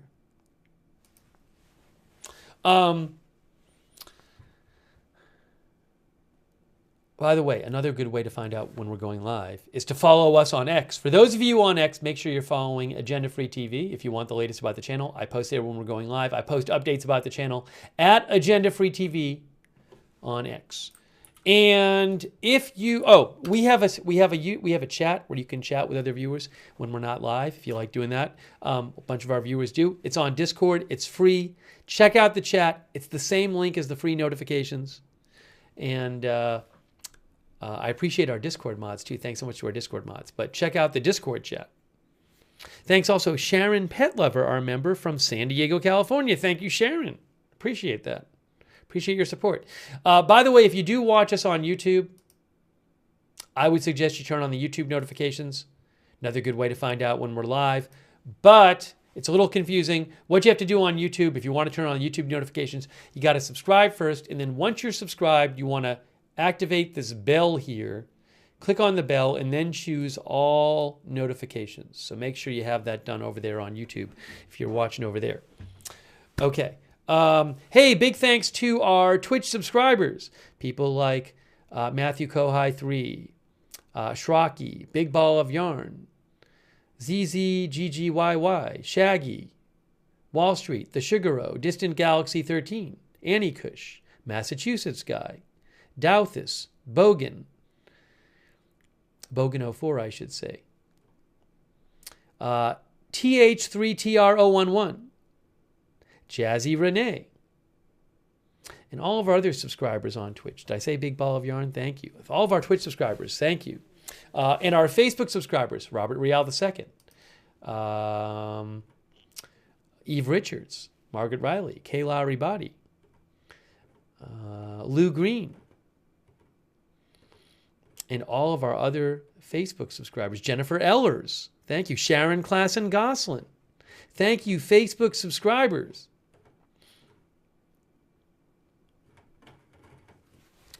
And also our YouTube members, such as Joe Hart, Connor Garrity, Macro Geek. Thanks, Connor, for the gift memberships before, too.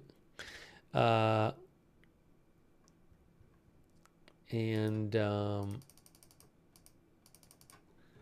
on a second here.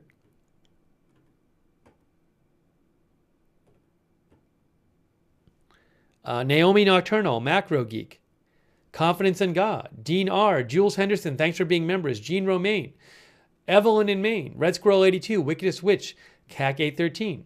Bama Fan. Let's see. Chris N. Per Holstrand. Thank you for being members. Babelicious Teddy Boy. Kurt W9BBW. Holy. Teresa. Riri Patton. Jason Carlton. AKF 2996. Adrian Borello, thank you. All these members, thank you so much for being members. Sabin Nation, Sharkbite, Dr. McRib, Northwoods Hiker, Alan Watkin.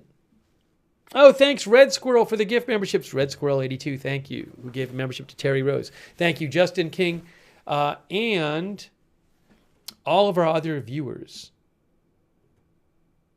TJ Adams, our member. Also, John 1948, L. Rudolph. Atlee Davidson,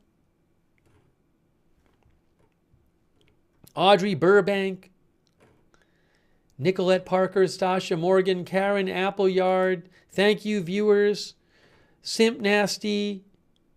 All right, I'm wrapping it up. So, wrapping up this stream, it's possible we'll have more coverage tonight. I need to eat something and take a break, but keep an eye out. And obviously, if there's more big news, we can cover it. So that is it for right now. Thank you so much for joining our live coverage of the Trump Keir Starmer press conference. And we will see you soon with more live breaking news coverage right here at Agenda Free TV.